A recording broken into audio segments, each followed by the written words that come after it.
우리 이제 최지훈 교수님으로부터 우리나라 상수원 규제의 역사와 지금의 어떤 개선 방향에 대해서 발제를 듣도록 하겠습니다. 박수로 맞이해주시죠.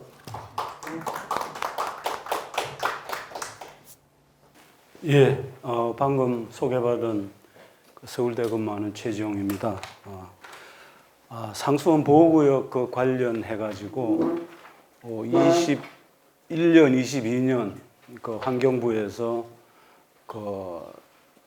전문가하고 그리고 이제 한강 및 4대강 4대강 관련된 유역위원회 위원분들하고 포럼을 개최를 했습니다. 그래서 그때 참여한 경험도 있고 또 지금도 우리 총장님 말씀했지만은 국회에 수도법 개정안이 또 두 의원께서 발의를 해서 올라와 있습니다. 올라와 있고 이제 환경부에서도 이제 관련해서 제도 개선을 위해서 여러 가지 많은 노력들을 하고 있습니다. 그래서 지금 제가 일단 상수원 보호구역 관련해서 지금까지 쭉 한번 말씀드리고 앞으로 어떻게 했으면 좋을 건지 방향을 간단히 말씀을 드리도록 하겠습니다. 발표는 20분 안쪽으로 해주시면 감사하겠습니다. 예, 시간을 잘 지키도록 하겠습니다. 발표 순서는 상수원 보호를 위한 어떤 규제가 어떤 게 있는 건지 한번 말씀드리고, 다음에 이제 상수원 가장 전국적으로 적용된 상수원 보호구역, 그리고 상수원 보호구역 상류의 공장 설립 관련 제한 지역, 그걸 한번 살펴보고 입지 규제 개선 방안을 한번 간단하게 말씀드려 보겠습니다. 상수원 보호를 위한 일단 여러 가지 규제는 입지 규제가 있고 또 이제 배출 규제, 총량 규제 이런 규제들이 대표적으로 적용이 되고 있습니다. 입지 규제는 수도법에 의한 상수원 보호구역, 공설립 제한 지역이 있고, 그리고 물환경 보존법이라든지 4대강 수계법, 그리고 환경정책기본법에 의해서도 여러 가지 공장 설립 제한이라든지 수변구역이라든지 또 특대지역 같은 게 이제 관련된 법에 의해서 입지 규제를 하고 있습니다. 이제 물환경보존법에 의해서는 이제 청정 간화 지역, 특례로 구분해서 대부분 상수원은 이제 청정 지역에 해당한 배출 규제를 받고 있고요. 또 이제 총량 규제는 이제 물환경보존법하고 4대강 수계법에 의해서 전국적으로 총량 규제가 적용이 되고 있습니다. 그래서 여러 가지 규제 중에서 가장 전국적으로 적용되고 가장 강력한 입지 규제가 수도법에 의한 상수원 보호구역하고 공장설립 제한 지역입니다. 그래서 여기서 말한 수변구역이라든지 특대지역 이런 것까지 말하면은 아마 하루 종일이라도 힘들 거기 때문에 수도법에 의한 상수원 보호구역하고 공장설립 제한 지역 중심으로만 말씀을 드리겠습니다. 상수원 보호는 아마 우리 국민은 누구나 다 당연히 필요하다고 상수원에 계신 분들이나 하류에 계시는 분들을 다 동의를 합니다. 하고 이제 어쨌든 상수원 규제를 보호를 위해서 입지 규제는 우리나라만 적용되는 게 아니고 전 세계적으로 입지 규제는 다 하고 있습니다. 있고 그리고 입지 규제를 통해서 이제 여러 가지 재산권 침해가 나타나고 특히 지역 경제 이런 쪽 저해를 주고 있습니다. 그래서 아마 민원 발생이 상수원 보호구역이라든지 치수원 상류 지역 오염원 입지 제한 관련해서 지속적으로 제기가 되고 있습니다. 그래서 대표적으로 상수원 보호구역 관련해서 한번 말씀드리면은 수도법이 1961년도 제정이 되면서 상수원 보호구역이 처음 도입이 되었습니다. 도입돼 가지고 여러 가지 금지 행위, 제한 행위가 적용이 일단 되고 있고, 특히 이제 상수원 보호구역 관련해서 말씀드렸지만은 입지 규제가 가장 확실한 상수원 보호 대책입니다. 예를 들어서 여러 처리를 하면 되지 않느냐 하지만은 처리하더라도 그럴 수 있는 게 한정이 있습니다. 여러 수질 사고라든지 이런 걸 대응하기 위해서 모든 나라는 상수원 보호구역에 대한 입지 규제, 입지 제한을 상당히 다 하고 있습니다. 그래서 우리나라는 유독 심한 게 아마 인구 밀도라든지 경제 활동이 아마 이게 도시국가 홍콩이라든지 이런 싱가포르를 빼고는 아마 상당히 높은 이런 수준이고, 그렇기 때문에 오염 부하량이 상수원 지역의 다른 나라에 비해서는 뭐 엄청나게 많습니다. 예를 들어서 뉴욕 상수원이라든지 동경 상수원 같은 경우는 오염 부하량이 단위 면적당 1이라 그러면 우리나라는 10 내지 20입니다. 그래서 10배는 이제 20배 이상 오염 관련돼서 우려가 크다는 걸 아마 인식을 하시면 될 것 같습니다. 그래서 이제 그 상수원 보호구역 관련해서 보호구역을 지정을 하는데, 지정은 시장 군수가 신청을 하면 도지사가 하도록 이렇게 일단 되어 있습니다.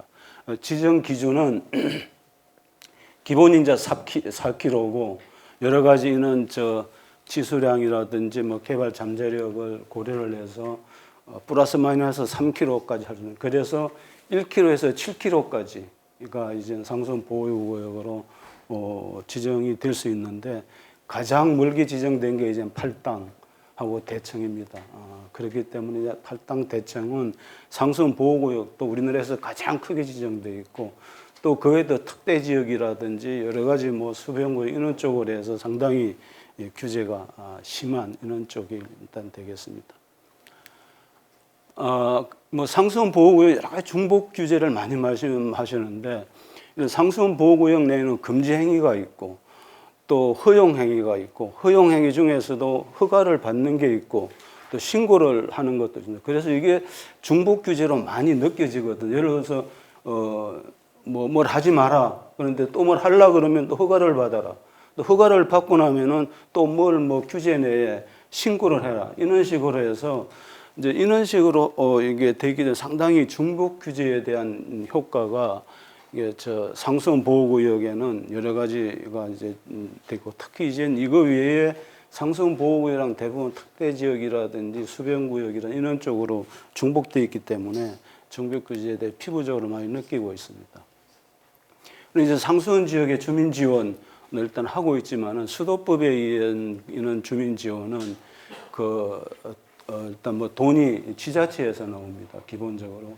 지자체는 수도 사업 관련해서 상당히 예산이 빠듯합니다. 그래서 주로 이제 4대강 수계기금에서 많은 부분을 차지하고 있고, 그리고 댐 주변 지역 그 지원 사업을 통해서도 댐 주변 지역에는 지원이 일단 되고 있습니다. 그래서 현재 관련된 이슈가 보면은 여러 가지 오염 관리라든지 이런 쪽이 상당히 많이 발전이 되었습니다. 지금 상수원 보호구역 제도가 지정된 게 60년이 지났습니다. 60년 전에는 우리나라 하수 처리율이 제로입니다.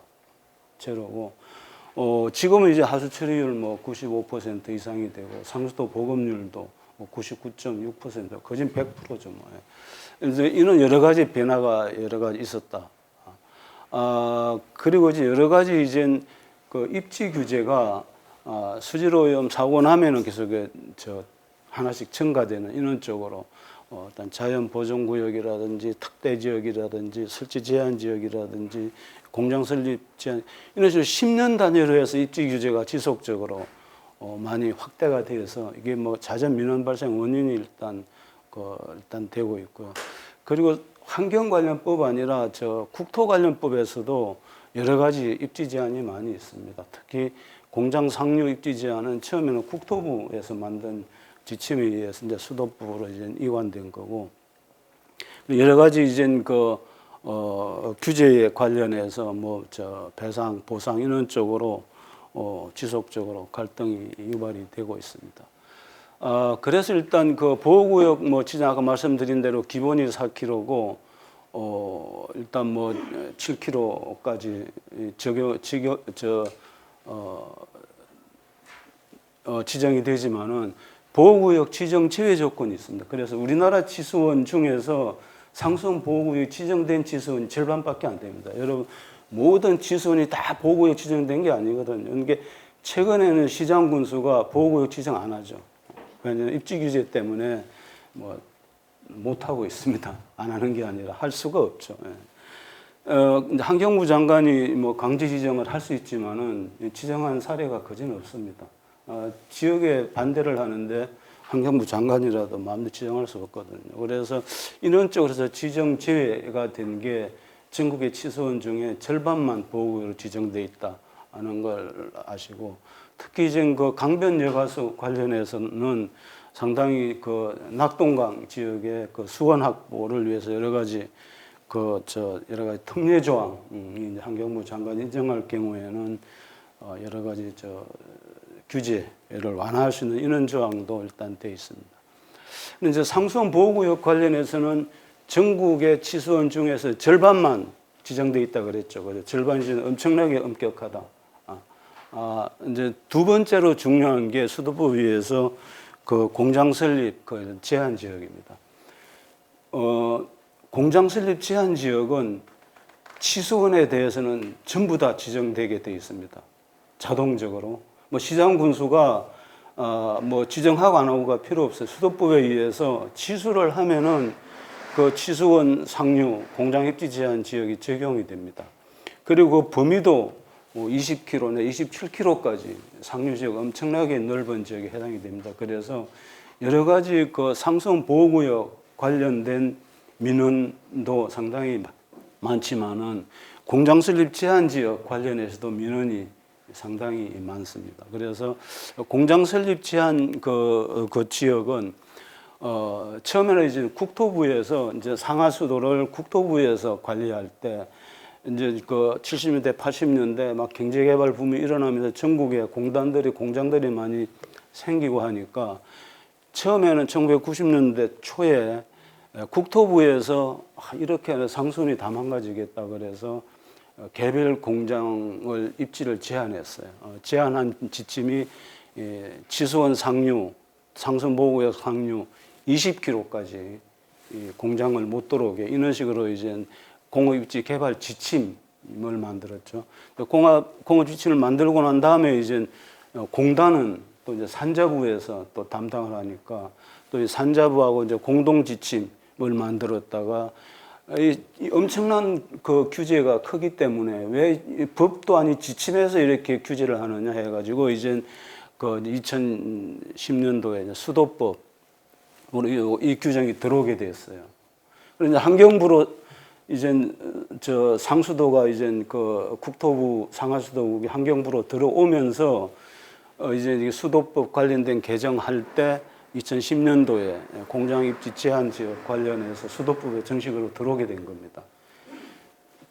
그러니까 뭐 전국의 모든 치수원은 다 이렇게 해당이 되기 때문에 관련돼서 민원도 상당히 많습니다. 그래서 환경부 여러 가지 조금씩 완화를 했습니다. 그래서 일단 7km를 제외한 지역은 하수 처리 구역이라든지 이런 쪽 같은 경우는 제외를 해주고 또 이제 그 4km하고 7km 이내 가까운 지역 같은 경우에는 특정 업종은 들어올 수 있도록 예를 들어서 뭐 떡 공장이라든지 뭐 뻥튀기 공장이라든지 뭐 다과류 공장 이런 쪽은 들어오겠습니다. 그래서 최소한도 주민들 생활에 필요한 이런 업종들은 지속적으로 보시면은 계속 뭐 14년, 뭐 16년, 21년, 그리고 23년 금년 초까지 해서 총 18개 업종이 들어올 수 있습니다.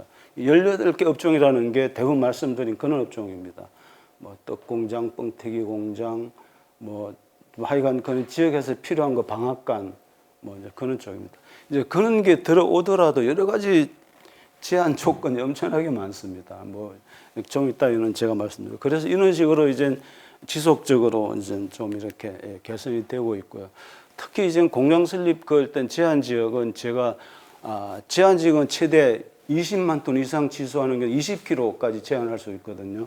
근데 이제 이것도 상수원 보호구역 경계에서부터 20km입니다. 그래 만약에 상수원 보호구역이 7km 지정된 팔당 같은 경우에는 27km까지 규제가 됩니다. 여기 관련해서 이제 보면은 이게 공장 설립 제한 지역은 아까 제가 말씀드렸죠. 그죠? 상수원 보호구역은 시장 군수가 지정 안 해도 되면 지정 안 하면은 규제가 없어요. 그러면 일단 지정을 하면은 의무적으로 공장 설립 제한 지역이 27km까지 크게는 지정이 되고 만약에 상수원 보호구역을 지정 안 했다 하는 지자체 같은 경우는 최대 20km까지. 그러니까 모든 치수원은 공장 상수원 공장 설립 제한 지역에 다 해당이 됩니다. 그러니까 이게 엄청나게 엄격한 거죠. 그죠? 이게 전 국토의 한 14% 정도 됩니다. 특히 치손이 다 도시 가까운 데 있잖아요. 그죠? 그래서 상류 뭐 15km, 20km 규제해 보세요. 공장 못 짓게 하면은. 그래서 상당히 민원이 예외적으로 상당히 많다. 그래서 뭐 상수원 보호구역이 4km 지정된 경우에는 최대 24km까지 이가 지정이 되고, 만약에 7km면 27km까지 이런 식으로 해서 보호구역이 지정되어 있고, 제한 지역은 공장이 아무것도 못 들어오는 거는 그리고 이제 성인 1지역, 성인 2지역이 이렇게 나눠가 상당히 엄격하게 복잡하게 규정이 되고 있고, 성인 2지역에는 아까 말씀드린 18개 업종만 들어와서 영업을 하도록 되어 있습니다. 그리고 이제 지하수 관련 경우에도 이제 1km까지 설립이 제한되고 있습니다. 그리고 치수를 상류 7km 초과 지역은 성인 1지역이고 4km하고 7km 사이는 성인 2지역입니다. 성인 1지역 같은 경우에는 오수를 공공시설에 처리시설 하면은 대부분 공장들이 들어올 수 있는데 4km에서 7km 사이 같은 경우는 상당히 엄격하게 관리를 하고 있습니다. 그래서 여러 가지 이제 준수 사항도 상당히 많습니다. 완충 조리 시설도 해야 되고, 뭐 외부주 차단 시설도 해야 되고, 우회 배수로도 해야 되고, 또 이제 여러 가지 이송 과정에 유출되지 않도록 일단 해야 되고, 또 공장을 하더라도 여러 가지 연료라든지 이런 쪽으로 전기를 꼭 써야 되고 석유를 못 쓰고, 이게 뻥튀기 공장 하더라도 전기로 뻥튀기를 해야지 석유를 돌려가는 못합니다. 그래서 상당히 규제가 심하다는 걸 일단 말씀드리고요. 특히 이제 수도법상의 공장 설립 제한 지역은 예외 없이 지정된다라는 걸 다시 한번 강조를 드리고, 단 낙동강 수계법 관련해서 낙동강 하류 쪽에 치손이 문제가 되니까 BOD 1 이한 1급수 이하인 경우에는 지정 안 해도 될 수 있도록 이런 식으로 예외 조건이 있습니다. 그래서 낙동강 지역에 유일하게 공장 설립 제한 지역이 지정 안 돼도 될 수 있도록 이렇게 지금 환경부 장관이 광역용수원으로 사용하는 경우에 한해서 이렇게 엄격하게 관리를 하고 있습니다. 그래서 입지 규제에 관련된 개선 방안입니다. 이게 이제 상수원 입지 규제 관련해서 환경 변화하고 왜 중요한지 간단히 살고 앞으로 어떻게 했으면 좋을 건지 관련해서 말씀을 드려보겠습니다. 아까 말씀드린 것과 같이 상수원 보호구역이 61년도에 지정이 되고 난 다음에 특대 지역, 여러 가지 배수설 제한 지역, 이런 식으로 수변구역, 또 공장 설립 제한 지역, 이런 식으로 계속 이제 입지 규제가 늘어났는데, 보다시피 팔당 유역은 팔당된 3류는 전부가 다 규제 지역이라고 보시면 되겠습니다. 특히 이게 상수원 보호구역은 전 국토의 1%밖에 안 됩니다. 그렇지만은 아까 말씀드린 것과 같이 공장상 입지 제한 지역은 전 국토의 15%입니다.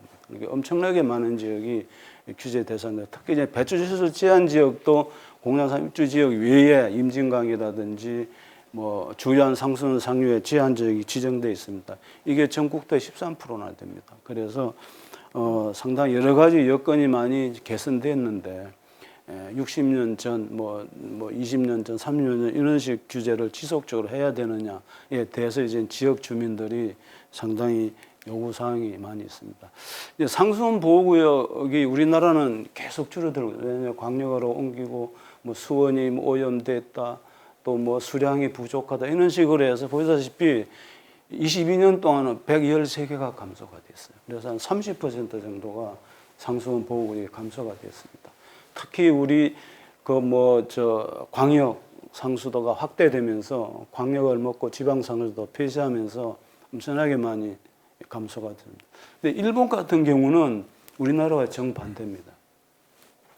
13년 동안에 160%가 증가를 했어요, 오히려. 일본은 상수원 보호구역이라 그래요. 우리나라 같이 몇 킬로라 몇 킬로는 제도가 없어요. 지자체에서 조례로 해서 엄격하게 관리를 하고 있는데, 예를 들어서 수원 함량림이나 보암림 이런 쪽이 전부 다 상수원 보호를 위해서 대우 많이 지정이 되고 있고, 일본은 그리고 하천이 알다시피 짧습니다. 짧고 대부분 도도 부현 안에 들어있기 때문에 강원도에 있는 하천에서 대부분 강원도 사람들이 다 취수를 해서 먹기 때문에 지자체 단체장이 엄격하게 관리를 하고 있어요. 그래서 이제 여러 가지 지방 조리를 위해 가지고 상수원 지역에 공장을 지으려면 상당히 엄격하게 그 배출 규제를 다른 지역보다 10배, 20배 이렇게 강화를 하고 있습니다. 그렇기 때문에 공장을 지으려고 그래도 그것 때문에 지을 수 없어요. 지으려고 그래도 다른 지역보다 10배, 20배 처리를 하면 누가 짓겠어요. 그리고 무한 책임입니다. 사고 났을 경우에는 그에 대한 책임을 무한하게 지게 돼 있어요. 그리고 특히 또 일본 국민성이라는 게 다른 사람한테 피해 주는 일은 안 하거든요. 그렇잖아요. 그죠? 그래서 구태 이렇게 상수원 지역에 공장을 지으려고 하지도 않고 지어서 만에 하나 사고가 나면은 이거 엄청난 공장 문을 닫아야 되죠. 그죠? 그렇기 때문에 이렇게 특별하게 여러 가지 상수원 보호구역 관련해서 수원 입법이라든지 이런 쪽으로 해서 법도 2개나 있지만은 관련돼서 지정된 상수원 보호구역은 없어요. 지자체에서 알아서 다 합니다. 자기 상수원이기 때문에. 이제 앞으로 이제 개선 방안입니다. 그래서 앞으로 우리나라는 제가 말씀드린 것과 같이 치수원 상류 지역에 관련해서 전국의 한 15% 정도가 규제가 되고 있고, 그리고 상수원 보호구역 관련해서 여러 가지 요구사항들이 많이 있습니다. 그래서 특히 이제 기존 상수원을 또 비상치수원으로 돌리는 경우 여러 입지 규제 방안 이런 쪽 이제 환경부에서 많이 고민을 일단 지금 현재 하고 있는 걸로 알고 있고요. 그래서 앞으로는 이런 획일적인 이런 몇 킬로 해라, 몇 킬로 해라. 물론 그거는 상당히 행정적으로 일단 적용이 용이하고 편리한 이런 것도 있지만은 이미 지금 60년 전에 그야말로 처리시 하나도 없을 때 상황이고, 지금은 처리라든지 감시 감독이라든지 처리 기술이라든지 이런 쪽이 엄청나게 많이 자동 측정망도 있고 팔당만 하더라도 원격으로 해가지고 누가 쓰레기 버리는 지게 다 이렇게 감시가 아마 된다고 하고 있습니다. 그래서 이런 감시 감독에서부터 이런 쪽이 상당히 많이 발전이 되어 있기, 이런 걸 좀 반영을 해서 좀 이렇게 평가를 해서 할 수 있느냐. 이게 엄청난 모든 사업이 다 평가를 할 수는 없는 거죠. 그래서 대표적으로 팔당 지역에 무슨 깨끗한 공장지대가 하나 들어온다. 그러면은 거기에 대해서 평가를 해서 이걸 할 건지 말 건지, 그리고 만약에 하더라도 지역에 있는 걸 입지할 건지 어느 정도 확대할 건지 그런 걸 평가를 해서 좀 기반으로 개선을 해야 되는 게 어떤가 싶습니다. 지금 해외에서도 상수원 보호구역 관련할 때 우리나라가 일률적으로 몇 킬로 이런 경우는 없습니다. 환경평가를 다 하고 있어요.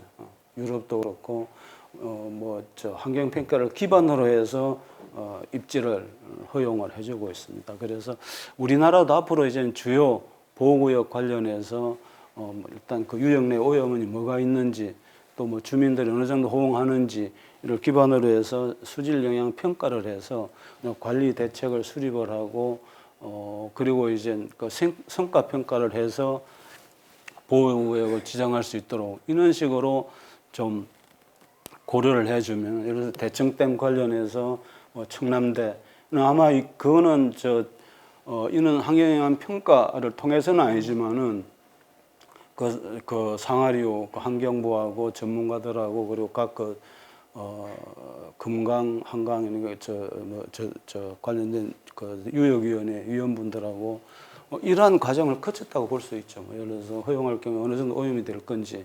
그래서 이제 제도 개선이 일부 조금 된 걸로 알고 있습니다. 그래서 이걸 제도화를 하는 거죠. 그래서 보호구역에 계속 해달라 안 된다가 아니라 일정 규모 이상 사업들은 이렇게 평가를 통해서 이게 이제 절차로 만들어야 되죠. 절차로 해서 제도화를 해서 할 수 있도록 이런 식으로 앞으로 제도 개선을 하면은 지금과 같은 이런 민원 문제를 좀 해결할 수 있지 않나 이런 생각을 해봤습니다. 그래서 일단 상수원 관리지역 관련해서는 하수 처리구역인지 미처리구역인지 구분을 하고, 이게 고도 처리를 하는 게 좋은지 단지화를 하는 게 좋은 건지 개별화를 하는 게 좋은 건지 이런 다양한 시나리오를 검토를 해서 필요한 입지 규제를 더 강화할 수도 있는 거죠, 그죠? 부가 규제를 추가할 수도 있는 거고, 이런 식으로 해서 대규모 사업 또 지역 해난 사업 같은 경우에는 이와 같은 평가를 통해서 입지 규제를 개선할 수 있는 방안이 있어야 되고 이것도 제도화가 돼야 돌아가거든요. 그래서 이걸 뭐 지침이나 이런 쪽을 통해서 뭐 좀 앞으로 해줬으면 어떤가 이런 생각을 해봤습니다. 예. 아, 예. 고맙습니다. 지금 뭐 수도법 외에도 수계법이 있고 환경정책기본법, 물환경보전법 여러 법이 지금 많은데 그중에 수도법을 중심으로 현재 규제와 개선 방향을 말씀을 해 주셨는데요. 아마 규제는 이제 규제의 범위가 있겠고 규제의 내용에 대한 부분이 있을 것 같아요. 근데 지금 마지막으로 제안하신 것이 최적기법을 도입해서 좀 검토와 평가를 통해서 사업 가능에 대한 여부를 판단하는 것을 제도화 내에 포함시켜야 된다는 말씀을 좀 해주셨습니다. 사실 좀 예민한 문제이기도 한데 일단 수도법에 의한 상수한 규제 내용을 들어봤고요. 다음은 주로 이제 댐이죠. 우리나라 댐 유역이 전 국토의 한 27% 된다고 하더라고요. 그 중에서 또 규제 지역이 한 15% 되고 있는 것 같은데 댐을 관리하는 K워터 입장에서도 상당히 지금 민원에 시달리고 있죠. 여러 규제가 있고 해서 수자원공사가 바라본 이 댐 규제 어떻게 개선해야 되는지 말씀 들어보도록 하겠습니다.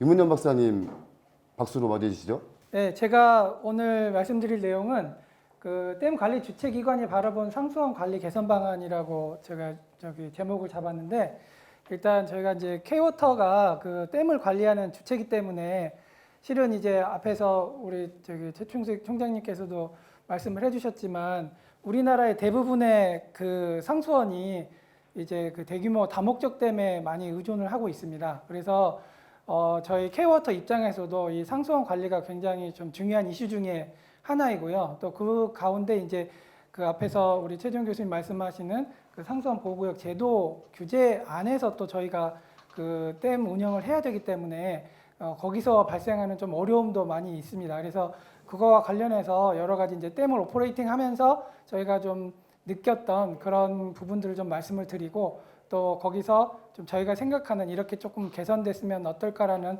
그런 제안을 한번 드리고자 준비를 해봤습니다.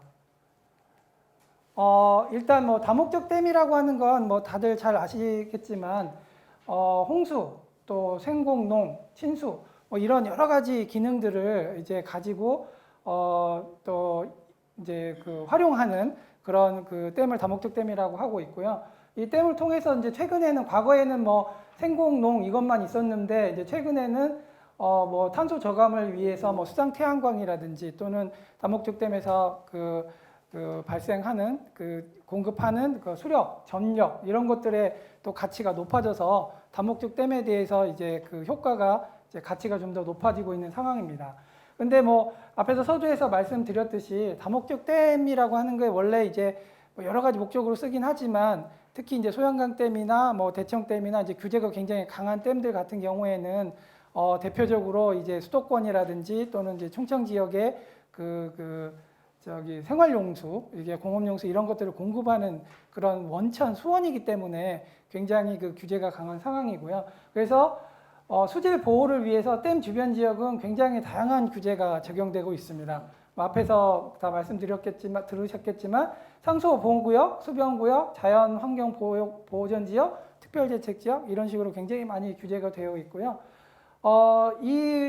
이런 이제 그 규제 하에서 과거에는 이제 저희 정책연구소에서도 이런 이제 그 정책들을 쭉 연구를 하다 보니까 과거 예전에 소양강 댐이 처음 지어질 때는 일단 우리나라의 전 지역의 어떤 소득이 굉장히 서로 엇비슷했습니다. 물론 약간 거기서도 격차가 있지만 그런데 이제 그 경제가 막 계속해서 성장함에 따라서 이제 각 지역별로 이 수자원을 통해서 효과를 많이 보는 지역과 또 수자원을 통해서 효과를 좀 덜 보는 지역, 또 이제 이걸로 인해서 이제 규제를 받는 지역, 이런 지역들이 이제 서로 나누어지다 보니까 이제 소득 격차가 굉장히 많이 발생하고 있고요.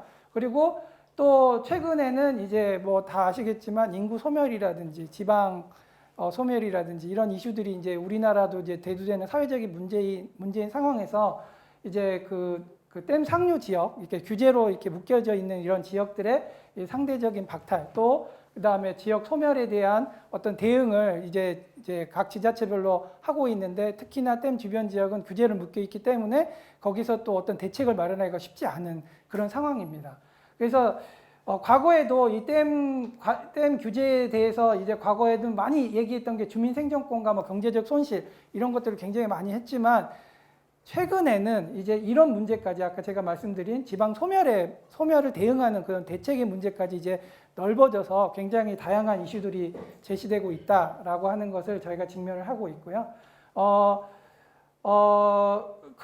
그럼에도 불구하고 이제 과거에 과연 그러면 이렇게 다목적 댐에 이렇게 여기 보시면 이제 규제들이 굉장히 많다는 걸 아시게 편데 이제 뭐 네모난 게 이제 대청댐은 뭐 진짜 우리나라의 규제는 총 집합된 지역이다 이렇게 보시면 되고요. 소양강댐 같은 경우에도 이제 3개가 규제 대상 지역입니다. 근데 이 관리 규제 앞에 이제 상수원 보호구역 1961년부터 이제 우리가 이렇게 지정이 돼 있고 거기서부터 쭉 이제 관리가 되어 오고 있는데 과연 지금 한 70년, 그러니까 한 60년 지난 지금 상황에서 과거의 기준으로 만들었던 그런 규제 범위라든지 규제 대상 이런 것들이 이제 그 사회가 변동되면서 뭐 수자원 관련 어떤 수처리 기술도 굉장히 많이 개선됐습니다. 과거에 비해서. 그리고 또 시민 사회들이 우리 특히 이제 여기 그 춘천 시민들만 해도 과거에 비해서 굉장히 물을 보호하고 또 제가 이제 매년 와서 이렇게 춘천 물포럼에 와서 발표도 하고 듣기도 하면서 느끼는 것들이 이제 물이라고 하는 것을 우리 그 지역의 자원으로 생각하고 또 굉장히 관리하고 또 이제 그 환경에 대해서 이제 수자원을 굉장히 보호하고 이런 쪽에 대한 인식들이 굉장히 높아졌습니다. 그래서 그런 부분도 있고 또 지자체도 환경 관리 역량이 굉장히 많이 올라갔습니다. 이런 변화가 있음에도 불구하고 과거에 그런 기준들을 가지고 계속해서 이제 동일한 잣대로 아까 앞에서 말씀해 주셨듯이 이제 그 규제가 지금 진행되고 있는 상황인데 그것들이 과연 지금 앞으로도 계속 그렇게 가야 될 거냐 그런 거에 대한 좀 문제의식이 있습니다. 이건 뭐 그림으로 뭐 GIS로도 그릴 수 있는데 그림으로 그려봐도 아까 이제 일괄적으로 5km, 뭐 7km, 이렇게 4km, 7km 말씀을 해주셨는데 굉장히 범위가 넓다. 여기에 보면 이제 댐 저수구역이 5km인데 이제 저희는 댐 주변 지역 지원을 또 해야 되기 때문에 5km 상황을 그림으로 그려보면 거의 뭐 저수 지역을 다 커버를 하고 있고요. 이제 여기 빨간색으로 되어 있는 게 이제 상수원 보호구역입니다. 대청댐 같은 경우에는 뭐 대청댐으로부터 해서 다 그냥 상수원 보호구역으로 묶여 있다. 이제 그렇게 보시면 되고요. 그러니까 이제 규제 범위가 굉장히 넓다라는 것이고, 그럼에도 불구하고 이 상수원 보호구역이 우리나라 전체적으로 그러면 뭐 필요 없는 제도냐? 그거는 아닌 것 같습니다. 일단 뭐 그 수도권 하류 지역, 서울이나 경기나 이런 쪽에서 깨끗한 물에 대한 그런 니즈들은 다 있죠. 우리 그 댐을 관리하는 저희도 마찬가지고, 저희도 지금 작년에도 제가 여기 와서 발표한 것 중에 하나가 댐 상류의 수질 개선을 하기 위해서 이제 K-워터가 어떻게 할 것인가에 대해서 말씀을 드린 적이 있는데, 그것처럼 우리나라 국민들의 그 수질 관리에 대한 니즈는 굉장히 높아지고 있습니다. 특히 이제 먹는 물, 또 환경 이런 것들에 대한 수질 관리에 대한 니즈가 굉장히 높아지고 있는데, 이제 그럼에도 불구하고 이제 그 수질 오염원에 대한 관리가 이제 쉽지는 않다. 이제 이거에 대한 사회적 비용이 점점 상대적으로 또 증가하고 있다. 이런 것들을 말씀을 드리고 싶습니다. 일단 상수원 보호구역 내에 다목적 댐 상수원의 경우에는 저희 K-워터가 관리를 하고 있습니다. 그런데 이제 지자체가 보유하는 시설 같은 경우에는 지자체가 관리하도록 되어 있고요.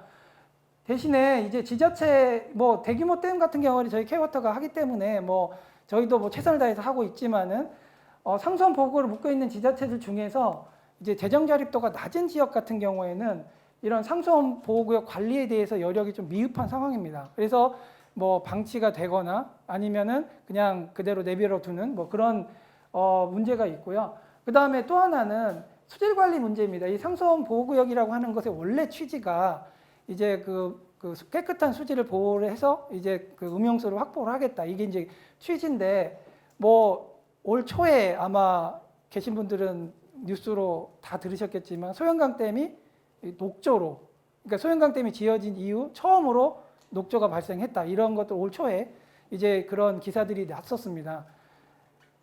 과연 그러면 왜 이런 그 댐에서 이런 녹조들이 발생하는 것인가? 이렇게 상수원 보호구역을 강하게 묶여 있음에도 불구하고, 우선 녹조 자체가 뭐 이제 수질에 대해서 뭐 어떤 영향을 주느냐, 이건 좀 더 연구를 해봐야 되긴 하겠지만, 일단 국민들이 받아들일 때는 녹조가 발생했어? 그러면 뭔가 문제가 있는가? 이렇게 지금 생각을 하고 있습니다. 근데 이게 저는 이제 요거는 뭐 부산을 가정을 해서 이제 설명을 여기 썼긴 했지만, 실제적으로는 이제 뒤에 조금 더 문제를 말씀드리겠지만, 상수원 보호구역이라고 하는 건 이제 그 거리로 제한하는데, 그 거리 바깥에서 일어나는 그 행위, 그러니까 특히나 이제 우리 같은 경우에는 이제 그 축산이라든지 농업이라든지 이런 쪽이 이제 더 위로 많이 올라가거든요. 아니면 도시가 개발되면 당연히 이제 그 토지에 대한 이용 가치가 높아지기 때문에 농사를 짓는 그런 분들, 축산하는 분들이 조금 더 위쪽으로 올라가는 경향이 있습니다.